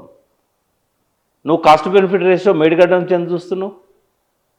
ఇది ఆ నదుల అనుసంధానం. మంజీర్ల మానేర్ల నీళ్ళు లేవు కాబట్టి కింద నుంచి తెచ్చుకుంటాను. ఆయకట్టు ఉందా ఆడ? ఎట్లా వస్తుంది కాస్ట్ బెనిఫిట్ రేషియో? అడ్డగోలుగా దొంగ లెక్కలు చూపెట్టాలంటే కేసీఆర్కి సాధ్యం కాదు. నరేంద్ర మోడీ చూపెడుతున్నాడు దొంగ లెక్కలు. కావేరి గోదావరి కలిపితే మధ్యలో నీళ్లు కొన్నిటికి ఇస్తాము, అక్కడ మాకు పంటలు పండుతాయని దొంగ లెక్కలు చెప్తున్నాడు. ఏ నదుల అనుసంధానం మీద కూడా రాదు. నదుల ప్రక్షాళనకు కాస్ట్ బెనిఫిట్ రేషియో ఉందా? ఇలా 30,000 కోట్లు గంగానది ప్రక్షాళన పేరు మీద నమామి గంగా పేరుతో ఖర్చు పెట్టింది కదా. దానికి రిటర్న్స్ ఎట్లా వస్తాయి చెప్పండి నాకు. కొన్నిటికి ఆశించవద్దు కదా. రిటర్న్స్ ఎట్లా వస్తాయో వాళ్ళు చెప్పలేరు, నేను చెప్తా. గోదావరి నది నీళ్లను హైదరాబాద్ ప్రజలకు దాగిస్తే కాళేశ్వరం ప్రాజెక్ట్ ద్వారా కాస్ట్ బెనిఫిట్ రేషియో ఎట్లా వస్తుంది నేను చెప్తా. ఇది రైతులు పంట పండిస్తే కాస్ట్ బెనిఫిట్ రేషియో రాకపోవచ్చు, వస్తుంది అట్లా కూడా. వడ్లు అమ్మితే రాదు, జొన్నలు అమ్మితే రాదు. వాటిని 13 రకాల 20 రకాల బై ప్రోడక్ట్స్ని తయారు చేసి ఇండస్ట్రియల్ కెమికల్స్ను వడ్ల నుంచి జొన్నల నుంచి నీకు రాకుండా ఎందుకు ఉంటుంది? జొన్నలంటే ఓన్లీ పేలాలే కాదు కదా, జొన్నలంటే ఓన్లీ రొట్టెలే కాదు కదా. జొన్నలంటే ఇథనాల్, జొన్నలంటే ఇండస్ట్రియల్ కెమికల్స్. జొన్నల పొట్టు నుంచి నీకు కోళ్ళకు మేకలకు ఫీడ్ వస్తుంది. అవి చేసే తెలివిలు లేవా? ప్రభుత్వాన్ని కాళేశ్వరం బంద్ చేయమని అనకుండా ఫుడ్ పార్క్స్ పెట్టమని అనొచ్చు కదా, ఫుడ్ ప్రాసెసింగ్ యూనిట్స్ పెట్టమని చెప్పొచ్చు కదా, విదేశాలకి ఇవి ఎక్స్పోర్ట్ చేయమని చెప్పొచ్చు కదా, బ్రాండింగ్ చేయమని చెప్పొచ్చు కదా. ఫుడ్ ఐటమ్స్ కావాలి కదా. చేపల్లాగా అమ్మితే రేటు పడిపోయింది. కొర్రమట్టలు 700-600 ఉండేది సండే రోజు హైదరాబాద్లో, ఇలా 300లకు దొరుకుతున్నాయి. అదే నువ్వు పచ్చడి పెట్టించి అమెరికాకు, మిడిల్ ఈస్ట్కి ఎక్స్పోర్ట్ చేయిస్తే బెస్తోళ్ళకి డబ్బులు రావా, తినోళ్ళకి డబ్బులు రావా, ముదిరాజులకు డబ్బులు రావా? ఇంకా వాళ్ళ నెత్తి మీద గంపలు పెట్టుకొని అమ్మాలన్నా వాడవాడ? ఇది చెప్పే తెలుగు లేవా మన మేధావులకు? కాస్ట్ బెనిఫిట్ రేషియో అట్లా చేస్తే రాదా? ఇలా హైదరాబాద్లో మంచినీళ్ళు 1,42,00,000 మందికి తాగిస్తున్నాం. ఇవాళ ఆరోగ్యశ్రీ డబ్బులు పెట్టి వాళ్ళకు వైద్యం చేయిస్తున్నాం. అదే గోదావరి నీళ్ళతోని మనం మంచినీళ్ళు తాగిచ్చినప్పుడు 75% రోగాలు తగ్గుతాయి. ఎందుకంటే పిహెచ్ వాల్యూ గోదావరి నీళ్ళల్లో 7.2, 7.3 ఉంది. ఈ దిక్కుమల్ల బిస్లరీ నీళ్ళు, కిన్లే నీళ్ళు ఇవన్నీ తాగి జనాలు చస్తున్నారు. మినరల్స్ లేవు వాటిలల్లో, బోర్వెల్స్లలో మినరల్స్ లేవు. శుద్ధి చేసిన నీళ్ళ చేత కదా. కాస్ట్ బెనిఫిట్ రేషియో నీకు ప్రజల ఆరోగ్యం ద్వారా రాదా? వాడు కష్టపడితే ఎక్కువ పండిస్తాడు, జ్వరం వచ్చి ఇంట్లో పంటే వాడే పండిస్తాడు. అంటే మట్టి పనికి రాకుండా పోతున్నది, దాన్ని సారవంతం చేస్తే ఎక్కువ పంట పండుతుంది. ఎప్పటికీ బోర్వెల్ నీళ్ళు ఇవ్వడం వల్ల, ఫ్లోరైడ్ వల్ల మట్టి పాడైంది, మనుషులు పాడైండ్లు. ఇవాళ నదిలో నీళ్ళు తాగినాక ఫ్లోరైడ్ వస్తుందా, క్లోరైడ్ వస్తుందా? ఆ మట్టి మంచుకుంటే పంటలు ఎక్కువ పండుతాయి కదా. బోర్వెల్ కింద వచ్చే ఉత్పత్తికును నదుల నీళ్ళతో వచ్చే ఉత్పత్తికి తేడా తెలియదా? ఇవి ఆలోచించాలి. కానీ కాళేశ్వరంలో 225 పిల్లర్లలో ఒక్క పిల్లర్ కూడంగానే కాంగ్రెస్ వాళ్ళు అంటే రాజకీయమైన ఇంట్రెస్ట్తోని కేసీఆర్ మీద రాళ్ళు వేయాలి కాబట్టి మంద మాట్లాడతారు. మీకేమైంది? గొంతు కలపడానికి మీ నోళ్ళు ఎట్లు వచ్చినాయి? మీరు ప్రత్యామ్నాయాన్ని ఆలోచించవచ్చు కదా. పనికిరాదా కాళేశ్వరం ప్రాజెక్టు? ఓకే, పనికిరాదు, వేరే చూపెట్టండి. వేరే చూపెడితే మేము వచ్చి మీ కాలు ముక్తాం. మీరు అంత పెద్ద భగీరథులు, మీరు వేరే ప్రత్యామ్నాయం చూపెట్టిండ్రు కాబట్టి. రక్తం ఉడుకుతుంది బుచ్చన్న. ఎందుకంటే రాక 65 ఏళ్ళ తర్వాత ఒక నాయకుడు వచ్చి గోదావరిలో సముద్రంలో పోయే నీళ్లు, మన వాటా నీళ్లను మన పొలాలకు ఇవ్వాలని ఒక ఆలోచన చేసి డబ్బులు ఎక్కువ కావద్దని 3 ఏళ్లలో 3 షిఫ్టులలో రాత్రింబగలు కష్టపడి పనిచేయిస్తే ఇవాళ ఆయన జైలు పంపేదాకా ఊరుకునేటట్లు లేరు వీళ్ళు. ఇంకేం మాట్లాడాలి? తెలంగాణ ప్రజలకు వదిలేద్దాం, ఎవరేందో వాళ్ళే తేల్చుకుంటారు. Right sir, thank you. వాస్తవానికి ఇది గోదావరి జలాలపైన, ఇవాళ పరిణామాలపైన కొన్ని ప్రశ్నలు అడుగుదాం అని అనుకున్నా నేను. ప్రశ్నల కంటే కూడా ఒక క్లాస్ ఇది. తెలంగాణ ప్రజలు గోదావరి జలాల వినియోగంలో గతంలో, ఇప్పుడు, భవిష్యత్తు ఏమిటి అనే అంశాలతో పాటుగా కాళేశ్వరం ప్రాజెక్టు పైన ఈ మధ్య మేధావులు, రాజకీయ పార్టీలు వ్యక్తం చేసిన సందేహాలకు, అనుమానాలకు నివృత్తిగా కూడా ఈ క్లాసు పనిచేస్తుందని నాకు అనిపించింది. నిజంగానే ఉమ్మడి రాష్ట్రంలోనూ, నిజాం హయాంలోనూ ఇవాళ రాజకీయ నాయకుల ఆలోచన ధోరణి ఎట్లా ఉన్నది, తెలంగాణ మేధావులు తెలంగాణ సమాజాన్ని ఎట్లా అర్థం చేసుకున్నారు, ఎట్లా అర్థం చేసుకోవాల్సిందనే చాలా విషయాలకు సంబంధించిన ఒక లోతైన సామాజిక, రాజకీయ, ఆర్థిక, మేధోపరమైన అంశాలు కూడా ఈ ఇంటర్వ్యూలో ఉన్నాయి. కాబట్టి ఇది నేను ఇంతగా చెప్పినట్లుగానే ఈ ఇంటర్వ్యూ అనే దానికంటే కూడా ఇది ప్రతి ఒక్కరూ వినవలసిన క్లాస్ ఇది. Thank you.